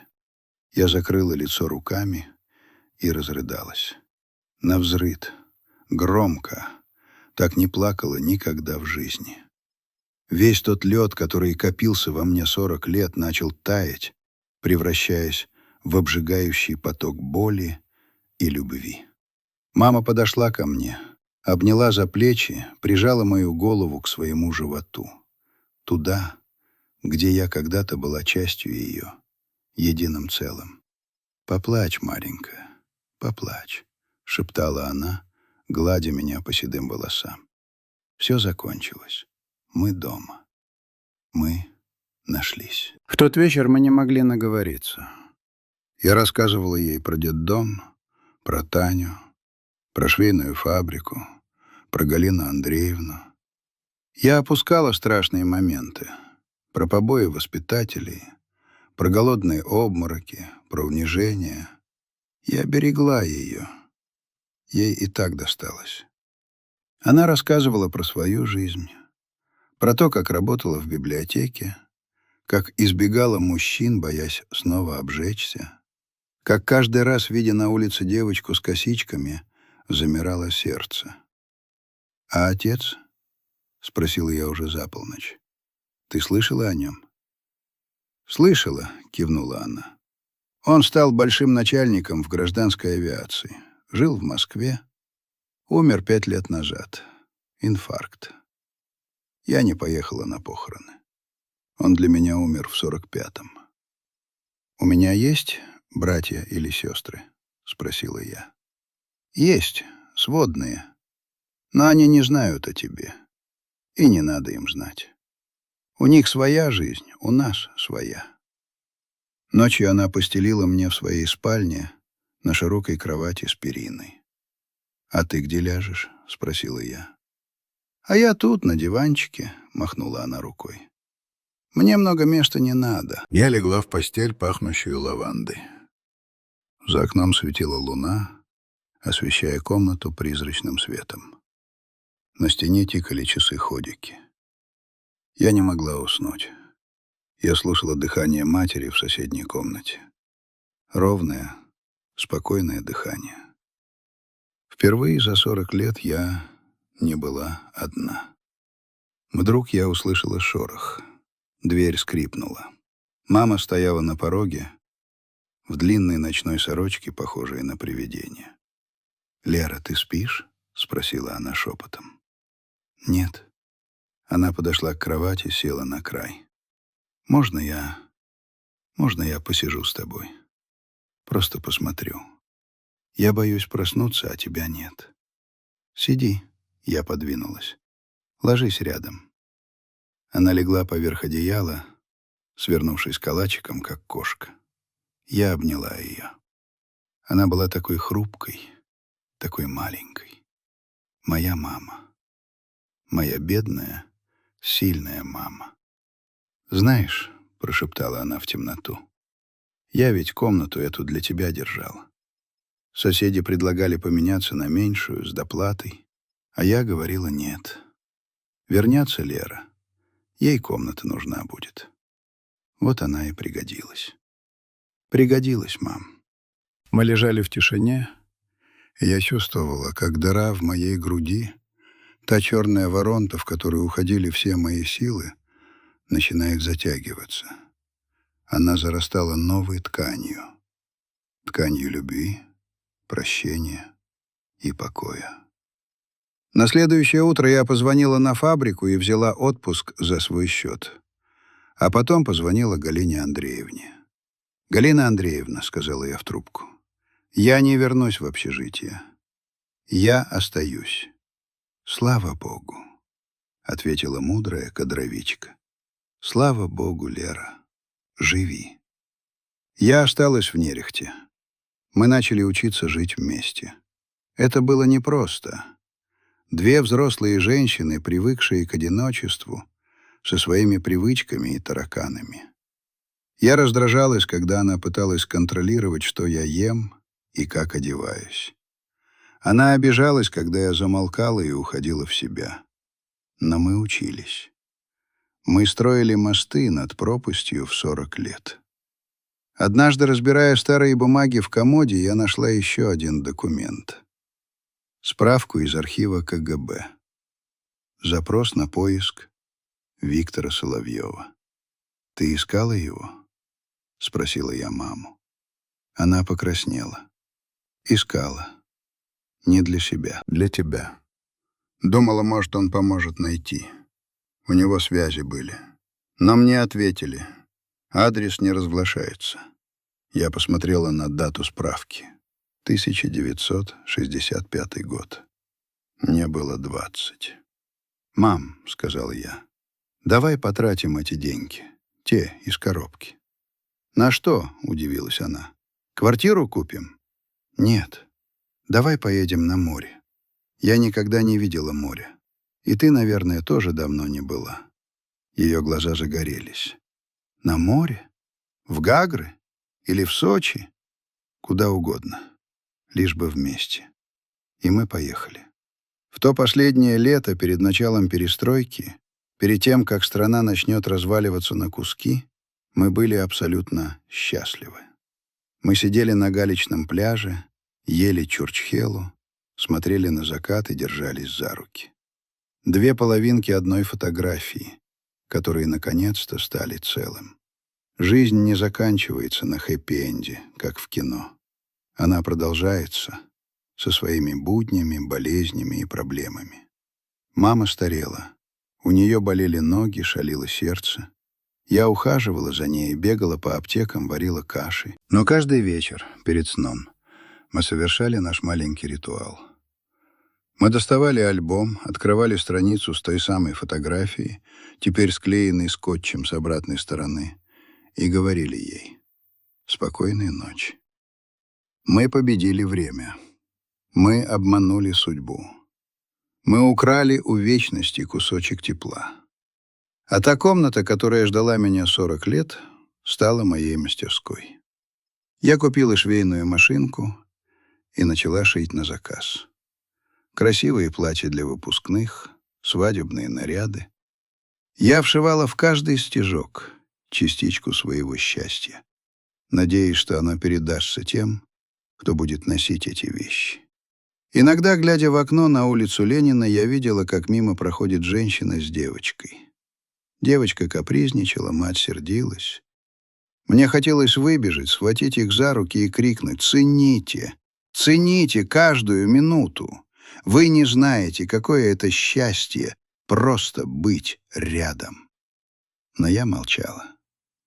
У каждого свой урок, свой путь. Мой путь был долгим и кривым, но он привел меня домой. И теперь я знала точно. Даже если тебя забыли на перроне, даже если поезд ушел, стой и жди. Следующий обязательно придет. Или ты пойдешь пешком по шпалам, но ты дойдешь. Главное знать, что где-то горит свет в окне, и кто-то шепчет твое имя в темноту. Эпилог. Прошло 10 лет. 95-й год. Мама не стала в ноябре, когда первый снег только припорошил землю. Она ушла тихо, во сне, с улыбкой на губах. Я разбирала ее вещи после похорон. В кармане старого пальто я нашла записку. Не мне, Богу. «Господи, спасибо тебе. Ты вернул мне дочь. Теперь я могу идти. Присмотри за ней. Она у меня сильная, но такая ранимая. И скажи Вите, если встретишь его там, что я простила. У нас выросла прекрасная дочь». Я стояла у окна, глядя на пустую улицу. Мне было 50. Я снова была одна. Но это было другое одиночество. Не пустое, звенящее, а наполненное памятью и любовью. Я взяла фотографию. Теперь она стояла в рамке на комоде. Целая. «Спасибо, мам», — сказала я вслух. «Я люблю тебя». За окном падал снег, укрывая город белым одеялом. Жизнь продолжалась. И в этой жизни, в каждом ударе моего сердца, жила Надежда. Надежда Павловна Ковалева. Моя мама. После похорон мамы я осталась в квартире на улице Ленина одна, но это было не то одиночество, что грызло меня в общежитии. Теперь у меня было наследство. Не мебель и не хрусталь, а стопка общих тетрадей в клеенчатых обложках, которые мама хранила в нижнем ящике комода под постельным бельем. Она отдала их мне за месяц до ухода, сказала: «Прочти, когда меня не станет. Раньше не надо. Стыдно мне перед тобой живой за ту слабую женщину, которой я была». Я заварила крепкий чай, зажгла настольную лампу с зеленым абажуром и открыла первую тетрадь. Бумага была желтой, дешевой, местами протертой до дыр. Чернила выцвели, от фиолетовых до бледно-серых. Я начала читать, и стены комнаты растворились. Я провалилась в чужую боль, которая была частью моей собственной плоти. Запись от 18 января 1945 года. Третий день. Я не сплю. Руки горят. Физически горят, Лера. Такое чувство, что кожу содрали. Я все время чувствую твой вес на руках, хотя они пустые. Вчера ночью проснулась от твоего плача. Вскочила, начала шарить по кровати, звать тебя, а потом включила свет и вспомнила. Я выла в подушку, чтобы не разбудить соседей за стеной. Меня взяли уборщицей в прачечную. Вода ледяная, руки распухли. Это хорошо. Боль заглушает мысли. Сегодня шла мимо того дома. Не смогла заставить себя подойти к воротам. Я трусиха. Я боюсь увидеть, что тебя там нет. Или еще хуже, что ты там есть, плачешь, а я иду мимо. Я купила булку хлеба на карточке. Съела всю сразу, давясь, запивая кипятком. Меня вырвало. Организм не принимает еду. Он знает, что я совершила преступление. Прости меня, маленькая. Прости. Я вернусь. Я заработаю денег, сниму угол потеплее и вернусь. Только дождись. Я перевернула страницу. 50-е годы. Почерк стал ровнее, увереннее, но между строк сквозила ледяная тоска. Мама описывала, как она пыталась найти следы. Запись от 5 марта 1953 года. Сегодня умер Сталин. Все плачут. На улице люди обнимаются, рыдают, как будто конец света. А я ничего не чувствую. Для меня конец света наступил 8 лет назад. На работе в библиотеке траурный митинг. Заведующая Тамара Ильинична говорила речь, всхлипывала. А я смотрела на ее дочь, 10-летнюю девочку с белыми бантами, которая стояла рядом и думала. Моей Лере сейчас тоже 8. Носит ли она банты? Заплетают ли ей косы? Вчера ходила в Горано. Опять. Сидела в очереди 3 часа. Чиновник, толстый мужчина с отдышкой, даже не поднял на меня глаз. Гражданка Ковалева. Я же вам русским языком сказал. Архивы эвакуированных детдомов частично утрачены. Частично переданы в областные центры. Мы не справочное бюро. Ищите сами. «Где искать?» — спросила я. «Скажите хоть область. Ярославская, Ивановская, Горьковская». «Пишите запросы», — буркнул он и захлопнул окошко. Я вышла на улицу и впервые за много лет захотела курить. Стрельнула папиросу у прохожего. Закашлялась. Горько. Я читала и видела эту сцену так ясно, словно стояла рядом. Маленькая женщина в сером пальто, прикуривающая на ветру, посреди огромной, скорбящей по вождю страны, которой не было дела до одной потерянной девочки. Но самое страшное было дальше. 60-е. Эпоха надежд, космос, оттепель. Мама описывала свои ложные находки. Запись от 12 апреля 1961 года. Гагарин в космосе, все ликуют. А у меня сегодня случилась беда. Или чудо, я не знаю. Я увидела тебя. В булочной на углу Советской. Девушка лет 16, тоненькая, темноволосая, в синем берете. Она стояла у прилавка и выбирала пирожные. У меня ноги подкосились. Профиль — Витин. Те же брови в разлет, тот же упрямый подбородок. Я стояла и смотрела на нее, как завороженная. Люди толкали меня, ворчали, а я не могла сдвинуться с места. Она купила 2 эклера, повернулась и пошла к выходу. Я бросилась за ней. «Девушка!» — крикнула я. Она остановилась, обернулась. Глаза серые, не зеленые, но в полумраке могло показаться. «Что вам?» — спросила она вежливо. «Милая», — я задыхалась, — «скажи, ты не из детдома?» Она нахмурилась, отступила на шаг. «Нет, тетя, у меня родители есть. Вон, папа в машине ждет». И она кивнула на Победу, стоявшую у тротуара. Из окна выглядывал мужчина, махал ей рукой. «Извините», — прошептала я. Обозналась. Она убежала, цокая каблучками. А я осталась стоять посреди весенней лужи. Гагарин в космосе, а я на дне. Я пришла домой, достала твою половинку фото. Долго смотрела. Нет, та девушка была похожа. Очень. Может, я схожу с ума? Может, я вижу тебя в каждом лице? Я отложила тетрадь. Руки дрожали. Я вспомнила, как сама в 14 лет бросалась к женщинам на улице. Мы делали одно и то же.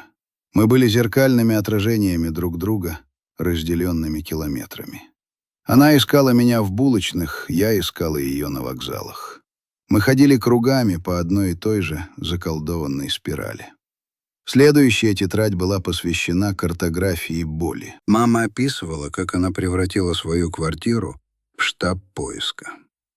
Запись от 20 октября 1968 года. Купила карту Костромской и Ярославской областей. Повесила на стену в спальне. Отмечаю булавками детские дома, которые существовали в 1945 году.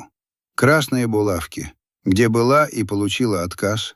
Синие, где еще не было. Зеленые, где архивы сгорели. Вся стена в красных точках, словно корью болеет. Вчера ездила в Буй. Нашла бывшую нянечку расформированного детдома. Старуху лет 80. Глухая, почти слепая. Кричала ей в ухо: «Помните девочку Валерию? Январь 45-го, подкидыш!» Она жевала губами, смотрела мутными глазами. Много их было. Все кричали. Голод был. Мерли, как мухи. А выжившие? Куда девали выживших? В Нерехту, кажись, возили. Или в Сусанино. Не помню, милая. Нерехта. Я живу в Нерехте уже 10 лет. Неужели ты была здесь, рядом?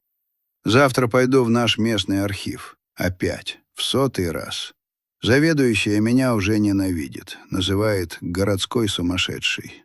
Пусть. Если ты сумасшествие, то я не хочу быть нормальной.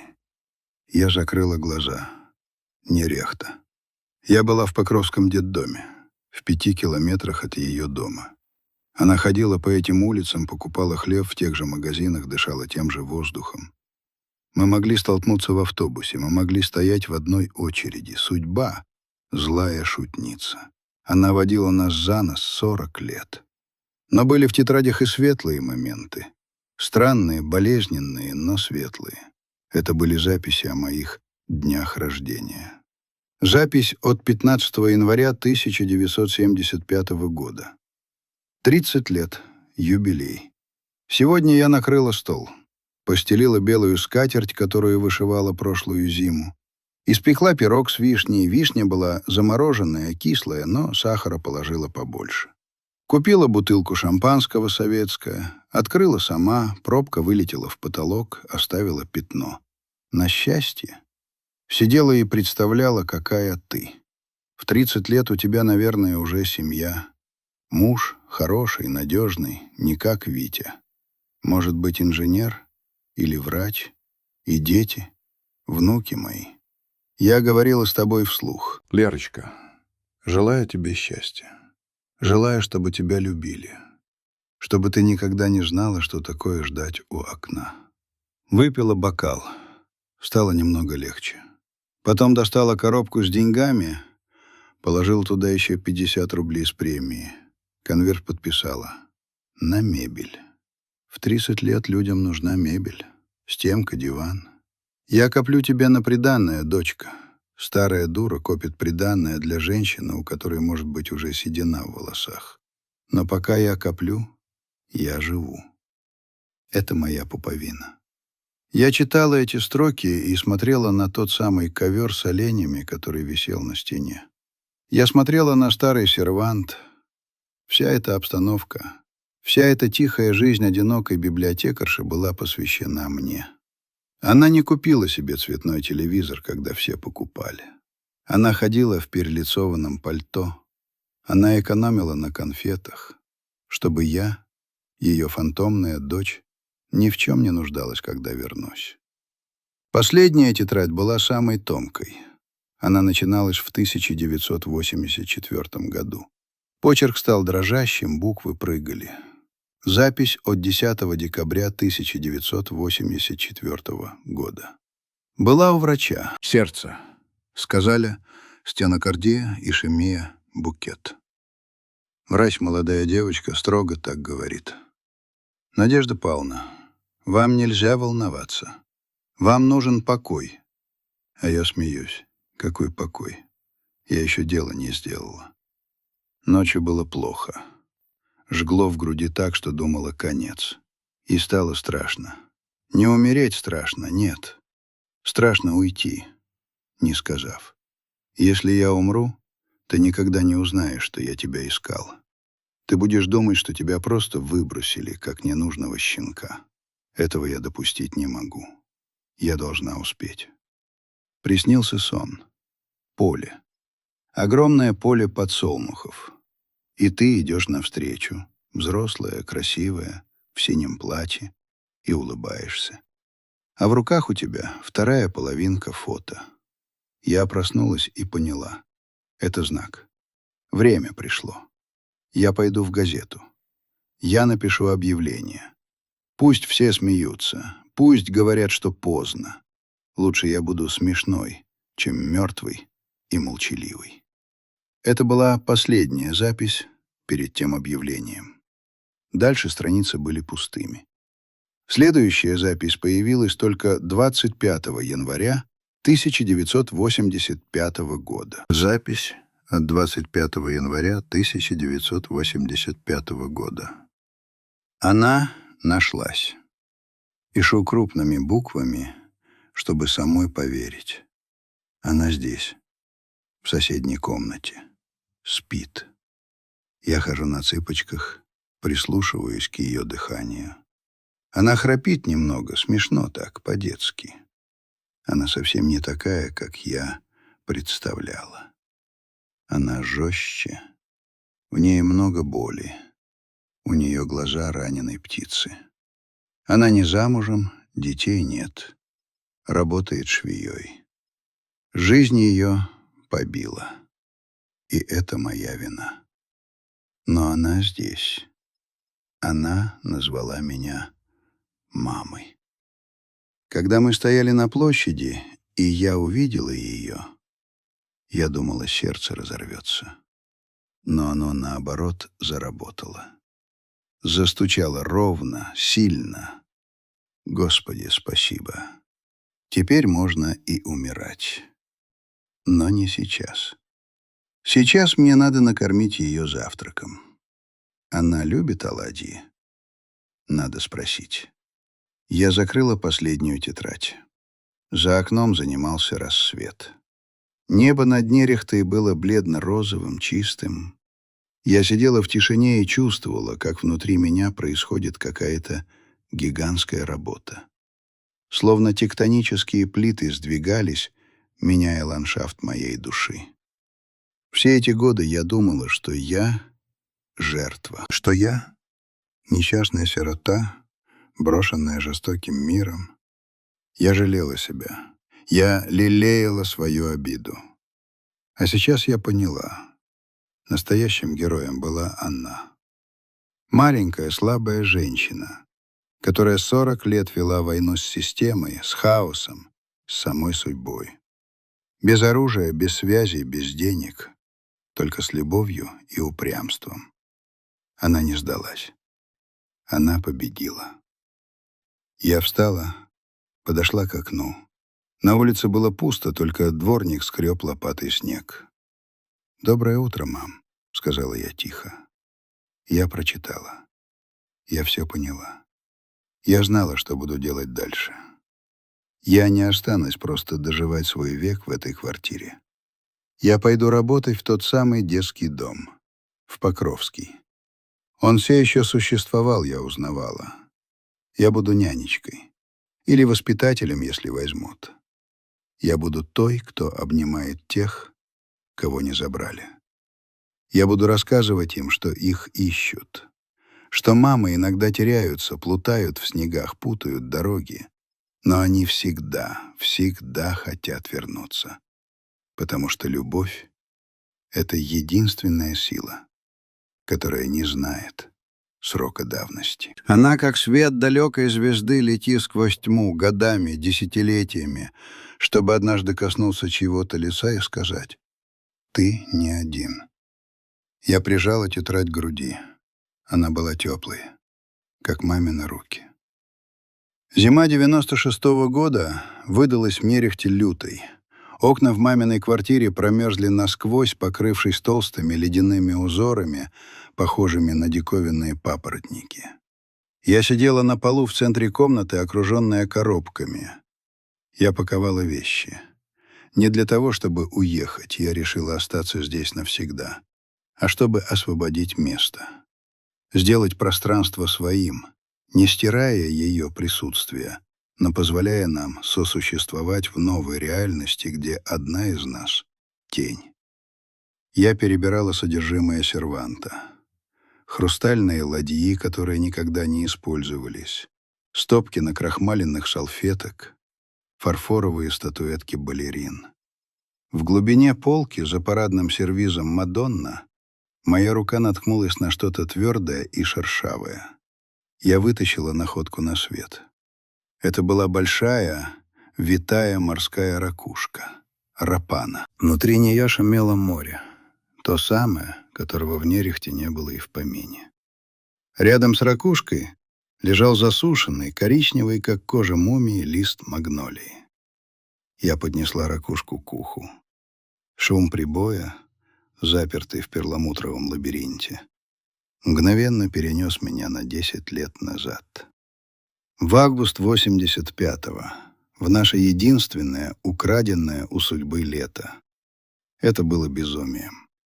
Через полгода после нашего воссоединения, когда мы еще толком не научились не наступать друг другу на пятки в тесной кухне, я выложила на стол те самые алиментные деньги. «Едем», — сказала я, — «в Гагры». Мама испугалась. «Лера, ты что?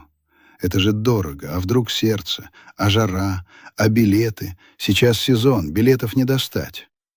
Она искала причины, чтобы не быть счастливой. Это была ее привычка, выработанная годами лишений. Не позволять себе радости, чтобы потом не было больно ее терять. Но я была непреклонна. Я пошла на вокзал, переплатила спекулянту тройную цену и вернулась с 2 заветными картонными прямоугольниками. Поезд Москва-Адлер. Купе. Мы ехали 2 суток. В купе было душно, пахло вареной курицей, пыльными ковровыми дорожками и угольным дымом. Но для нас это был Восточный экспресс.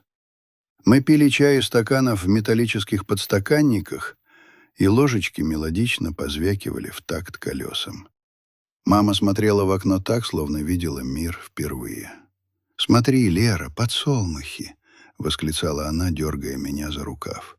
«А вон, смотри, домики белые — это уже Украина? Или Кубань?» Она молодела на глазах. Морщины разглаживались, в глазах появлялся блеск. Она рассказывала мне про географию, про историю мест, которые мы проезжали. Сказывалась библиотечная эрудиция. Я слушала ее голос и думала, вот так должно было быть всегда. Я должна была слушать эти рассказы в 5 лет, в 10, в 15. Абхазия встретила нас влажным густым воздухом, который можно было резать ножом. Он пах йодом, кипарисами и жареным шашлыком. Мы сняли комнату в частном секторе в старом доме, увитом виноградом. Хозяйка, полная армянка тетя Ашхен, сразу же угостила нас инжиром прямо с дерева. «Ешьте, девочки, ешьте», — приговаривала она. «Вы бледные, как сметана, вам солнце нужно». И мы пошли к морю. Я никогда не забуду этот момент. Мы вышли из тенистой аллеи эвкалиптов на набережную, и оно обрушилось на нас. Огромное, синее, бесконечное. Оно дышало, оно жило. Оно было больше всей нашей боли, всех наших маленьких человеческих трагедий. Мама остановилась и схватилась за сердце. «Мам!» — я испугалась. «Тебе плохо?» «Нет», — прошептала она, и по ее щекам потекли слезы. «Мне хорошо. Господи, Лера, какое же оно большое. Я думала, я умру и не увижу». Она сняла свои старомодные босоножки и пошла по горячей гальке босиком, смешно охая и придерживая подол ситцевого платья. Волна лизнула ее ноги, она засмеялась, звонко, по-девичьи. Мы провели там 2 недели. 2 недели абсолютного, концентрированного счастья. Мы лежали на пляже под полосатым зонтиком, ели вареную кукурузу, покупали чурчхелу. Мама учила меня плавать. Это было смешно. Она сама плавала по-собачьи, высоко держа голову над водой, чтобы не намочить прическу, но с важностью инструктора показывала мне, как грести руками. «Лера, не бойся, вода держит. Главное — расслабься». Расслабиться. Это было самое трудное. Я, привыкшая быть всегда настороже, сжатая в пружину, училась доверять стихии и маме. Но был один вечер, который стал переломным. Мы сидели на открытой веранде нашего домика. Солнце село, и сразу навалилась южная бархатная тьма. Цикады трещали так громко, что закладывало уши. Мы пили домашнее вино «Изабелла», терпкое и сладкое. Мама вдруг замолчала. Она крутила в руках бокал, глядя на темные силуэты гор. «Лера», — сказала она тихо, — «я должна тебе сказать про Витю, про отца». Я напряглась. Мне не хотелось говорить о нем. Для меня он был предателем, трусом, человеком без лица. «Не надо, мам. Зачем портить вечер?» «Надо», — она подняла на меня глаза. В темноте они казались черными. «Ты его ненавидишь». «Я знаю. Я читала это в твоих глазах, когда рассказывала». «А за что его любить?» — буркнула я. «Он сломал тебе жизнь. И мне». «Он был слабым», — сказала мама. «Но он не был злодеем. Знаешь, почему я так и не вышла замуж? Не потому, что берегла верность, а потому, что я сравнивала. И никто не выдерживал сравнения. Ты любила его?» — поразилась я. «После всего? После того, как он бросил тебя беременную на улице?» «Любила», — просто ответила она. «Любовь, она ведь не спрашивает, достоин человек или нет. Она просто есть. И еще. Я хочу, чтобы ты знала. Он присылал деньги». Я поперхнулась вином. «Что?» «В 46-м и в 47-м. Приходили переводы, анонимные, до востребования. Из разных городов. Он же летал, мотался по стране. Я знала, что это он. И ты брала?» «Брала», — твердо сказала она. «Я умирала с голода, Лера. Я брала эти деньги и покупала на них еду. И откладывала. Те деньги в коробке. Там не только мои. Там есть и его доля». Я сидела оглушенная. Мой черно-белый мир, где мама была святой мученицей, а отец демоном, дал трещину. «Почему ты молчала?» — спросила я. «Потому что это ничего не меняет», — она вздохнула. «Он не вернулся. Он не искал нас. Откупался. Совесть мучила, видимо. Но я хочу, чтобы ты знала. Ты сделана не только из предательства. Ты сделана и из любви тоже. Вначале была любовь. Большая, настоящая. И ты — ее плод». Она потянулась через стол и накрыла мою руку своей. «Лера, отпусти этот камень, не носи его в себе. Ненависть к отцу отравляет тебя. Прости его. Не ради него, ради себя. Чтобы твои дети, если они будут, не наследовали эту горечь. У меня не будет детей, мам», — сказала я. «Мне 40. Поздно». «Никогда не поздно», — улыбнулась она. «Ты еще встретишь свое счастье, вот увидишь. У тебя глаза стали другие, светлые». В ту ночь у мамы случился приступ. Я проснулась от ее хриплого дыхания. Она сидела на кровати, прижав руку к груди, бледная как мел. «Мама!» — я метнулась к ней, путаясь в простынях. «Таблетки, где таблетки?» «В сумочке. Нитроглицерин». Я вытряхнула содержимое сумочки на пол. Помада, кошелек, расческа, ракушка, которую мы нашли днем. Вот он. Маленький стеклянный пузырек. Я трясущимися руками сунула ей под язык таблетку. «Дыши, мам, дыши. Не смей, слышишь? Не смей меня оставлять. Мы только приехали. Мы только начали». Минуты тянулись, как часы. Я сидела на полу у ее ног, обнимала ее колени и молилась всем богам, в которых не верила. «Не забирай ее», — шептала я. «Забери, что хочешь, только не ее. Не сейчас. Дай нам время». Постепенно дыхание выровнялось. Краска вернулась к ее щекам. Она открыла глаза, слабо улыбнулась. «Ну чего ты, глупенькая? Я не уйду. Я же обещала. Ты меня напугала. Я уткнулась лицом в ее колени и заплакала. Она гладила меня по голове, перебирая волосы. «Вот и хорошо», — шептала она. «Вот и хорошо. Значит, я тебе нужна. Значит, мы настоящие». На следующий день мы не пошли на пляж. Мы сидели в саду. Мама лежала в гамаке, а я читала ей вслух книгу, которую взяла у хозяйки. «Поющие в терновнике». «Красивая история», — сказала мама, глядя на виноградные листья. «Но наша лучше». «Почему?» «Потому что в нашей истории птица не умирает, проткнув грудь шипом. Она выживает и находит свое гнездо». Именно тогда, в тот день после приступа, я нашла эту ракушку. Я подобрала ее на берегу, когда бегала за водой. Она была большой, красивой, совершенной. «Это тебе», — сказала я, вкладывая ее в мамину ладонь. «Пусть она шумит тебе морем, когда мы вернемся в нашу зиму». Мама сжала ракушку. «А магнолию я засушу», — сказала она, поднимая с земли жесткий лист. «Как закладку, чтобы помнить, что даже на камнях растут цветы». Я сидела на полу в холодной квартире 96-го года, сжимая в одной руке ракушку, а в другой — хрупкий лист. 10 лет. Судьба подарила нам 10 лет. Это было мало. Это было чудовищно мало для 2 жизней, разлученных на 40. Но это было бесконечно много по сравнению с ничем. Но успели. Мы успели съездить на море, мы успели простить отца, мы успели выучить привычки друг друга. Она любила чай с бергамотом, а я кофе. Она смотрела «Санта-Барбару», а я читала детективы. Мы успели стать семьей. Я положила ракушку в коробку к самым ценным вещам.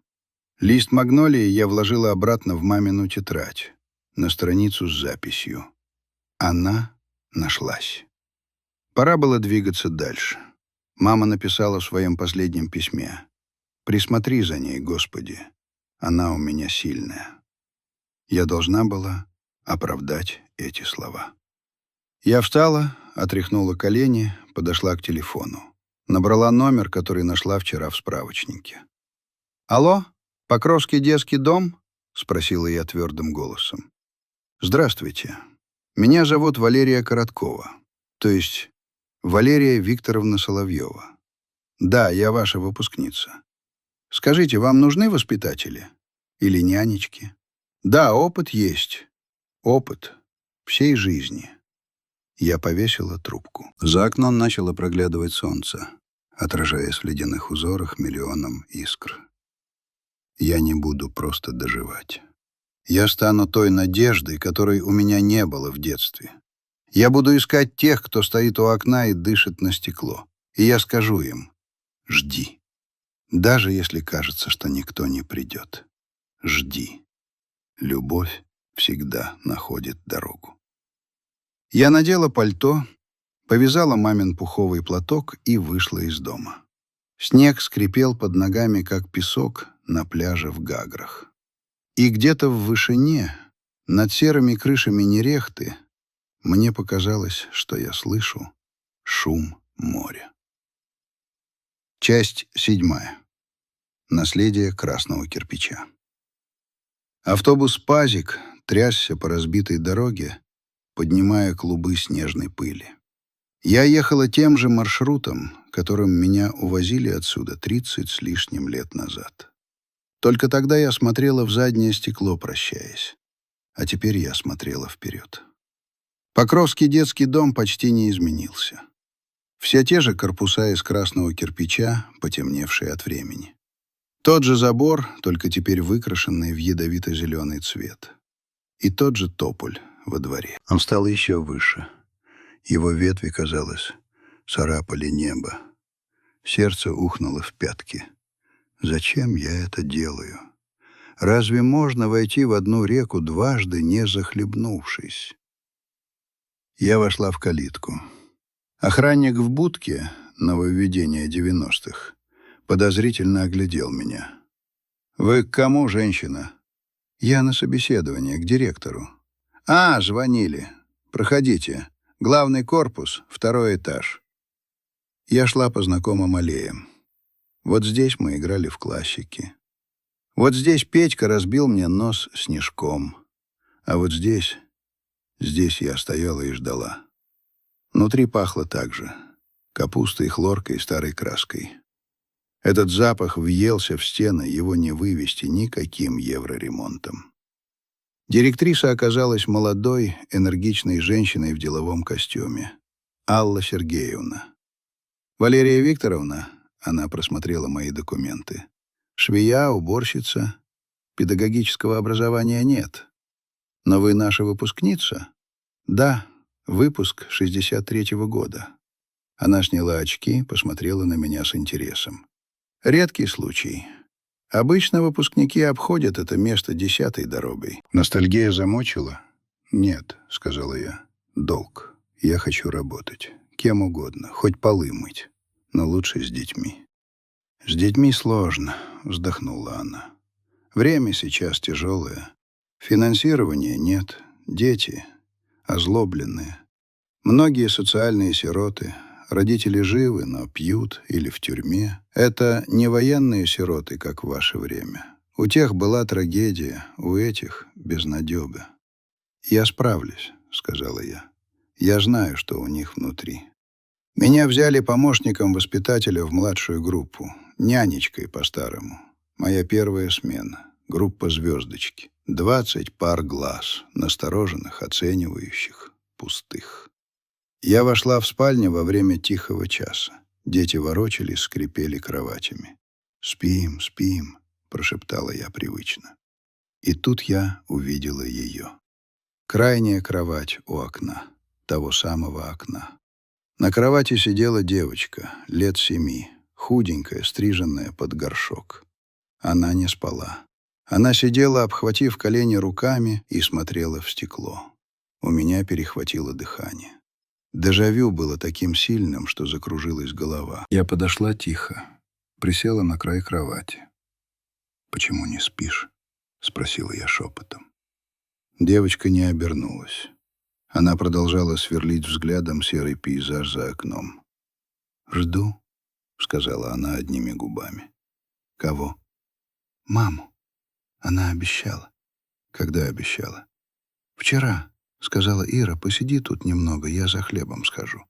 И не пришла. Тетя-милиционер привезла меня сюда. Но мама придет. Она просто заблудилась. Заблудилась. Слово, которое я повторяла себе 1000 раз. Я посмотрела на тумбочку рядом с кроватью. Там лежала кукла. Старая, пластмассовая, без одной ноги, и фантик от конфеты. Я знала, что должна сказать. Я должна сказать: «Ложись спать, Ира. Режим». Так положено по инструкции. Но вместо этого я взяла ее маленькую, холодную ладошку в свою. «Знаешь, Ира, — сказала я, — моя мама тоже заблудилась. Однажды». Девочка впервые повернула голову. В ее глазах, карих, огромных, плескался тот же океан надежды и ужаса, который я видела в зеркале 40 лет. «И что? Она нашлась?» «Нашлась», — кивнула я. «Кире 40 лет, но нашлась». 40 лет?» — она округлила глаза. «Это долго. Я не хочу так долго». «Это долго», — согласилась я. «Но знаешь, что помогло?» «Что?» Я полезла в карман своего рабочего халата. Там лежал маленький кусочек морской ракушки. Откололся от той большой, когда я ее паковала. Я носила его как талисман. «Вера», — сказала я, — «и знаки. Вот, держи». Я вложила осколок ракушки в ее ладонь. Это волшебный камень с моря. Если прижать его к уху, можно услышать, как кто-то идет к тебе. Ира недоверчиво поднесла ракушку к уху. «Шумит», — прошептала она. «Это шаги», — соврала я. И это была самая честная ложь в мире. Шаги того, кто тебя любит. Может быть, это мама, а может быть, кто-то другой, но он обязательно придет. Девочка сжала ракушку в кулаке и легла на подушку. «Я буду ждать», — сказала она. «Жди». Я поправила ей одеяло. А я подожду с тобой. Я здесь. Я рядом». Я отошла к двери и оглянулась. Ира спала, прижимая кулак к уху. Я вышла в коридор, прислонилась спиной к холодной стене и закрыла глаза. «Мама, ты видишь? Я не одна. И она не одна». Круг замкнулся. Но теперь это не круг боли. Это круг защиты. Я буду приходить сюда каждый день. Я буду заплетать им косы. Я буду рассказывать сказки. Я буду искать их документы в архивах, теперь уже с правами сотрудника. Я буду писать запросы. Я не смогу усыновить их всех, но я смогу быть тем, кто держит за руку в темноте. А вечером я вернусь в нашу квартиру. Заварю чай в твою любимую чашку, сяду под абажуром и открою новую тетрадь, чистую, и напишу на первой странице: «Дневник Валерии». Запись первая. Сегодня я встретила Иру. У нее глаза цвета гречишного меда. И она верит. Значит, жизнь продолжается. Жизнь — это не прямая линия, это спираль. Мы возвращаемся в те же точки, но на новом уровне. И там, где раньше была пустота, теперь растет магнолия. Даже на камнях. Я улыбнулась своему отражению в темном окне коридора. В нем отражалась женщина с сединой в волосах, но с глазами, в которых больше не было страха. Только тихий ровный свет маяка, который знает, в шторм он нужен больше всего.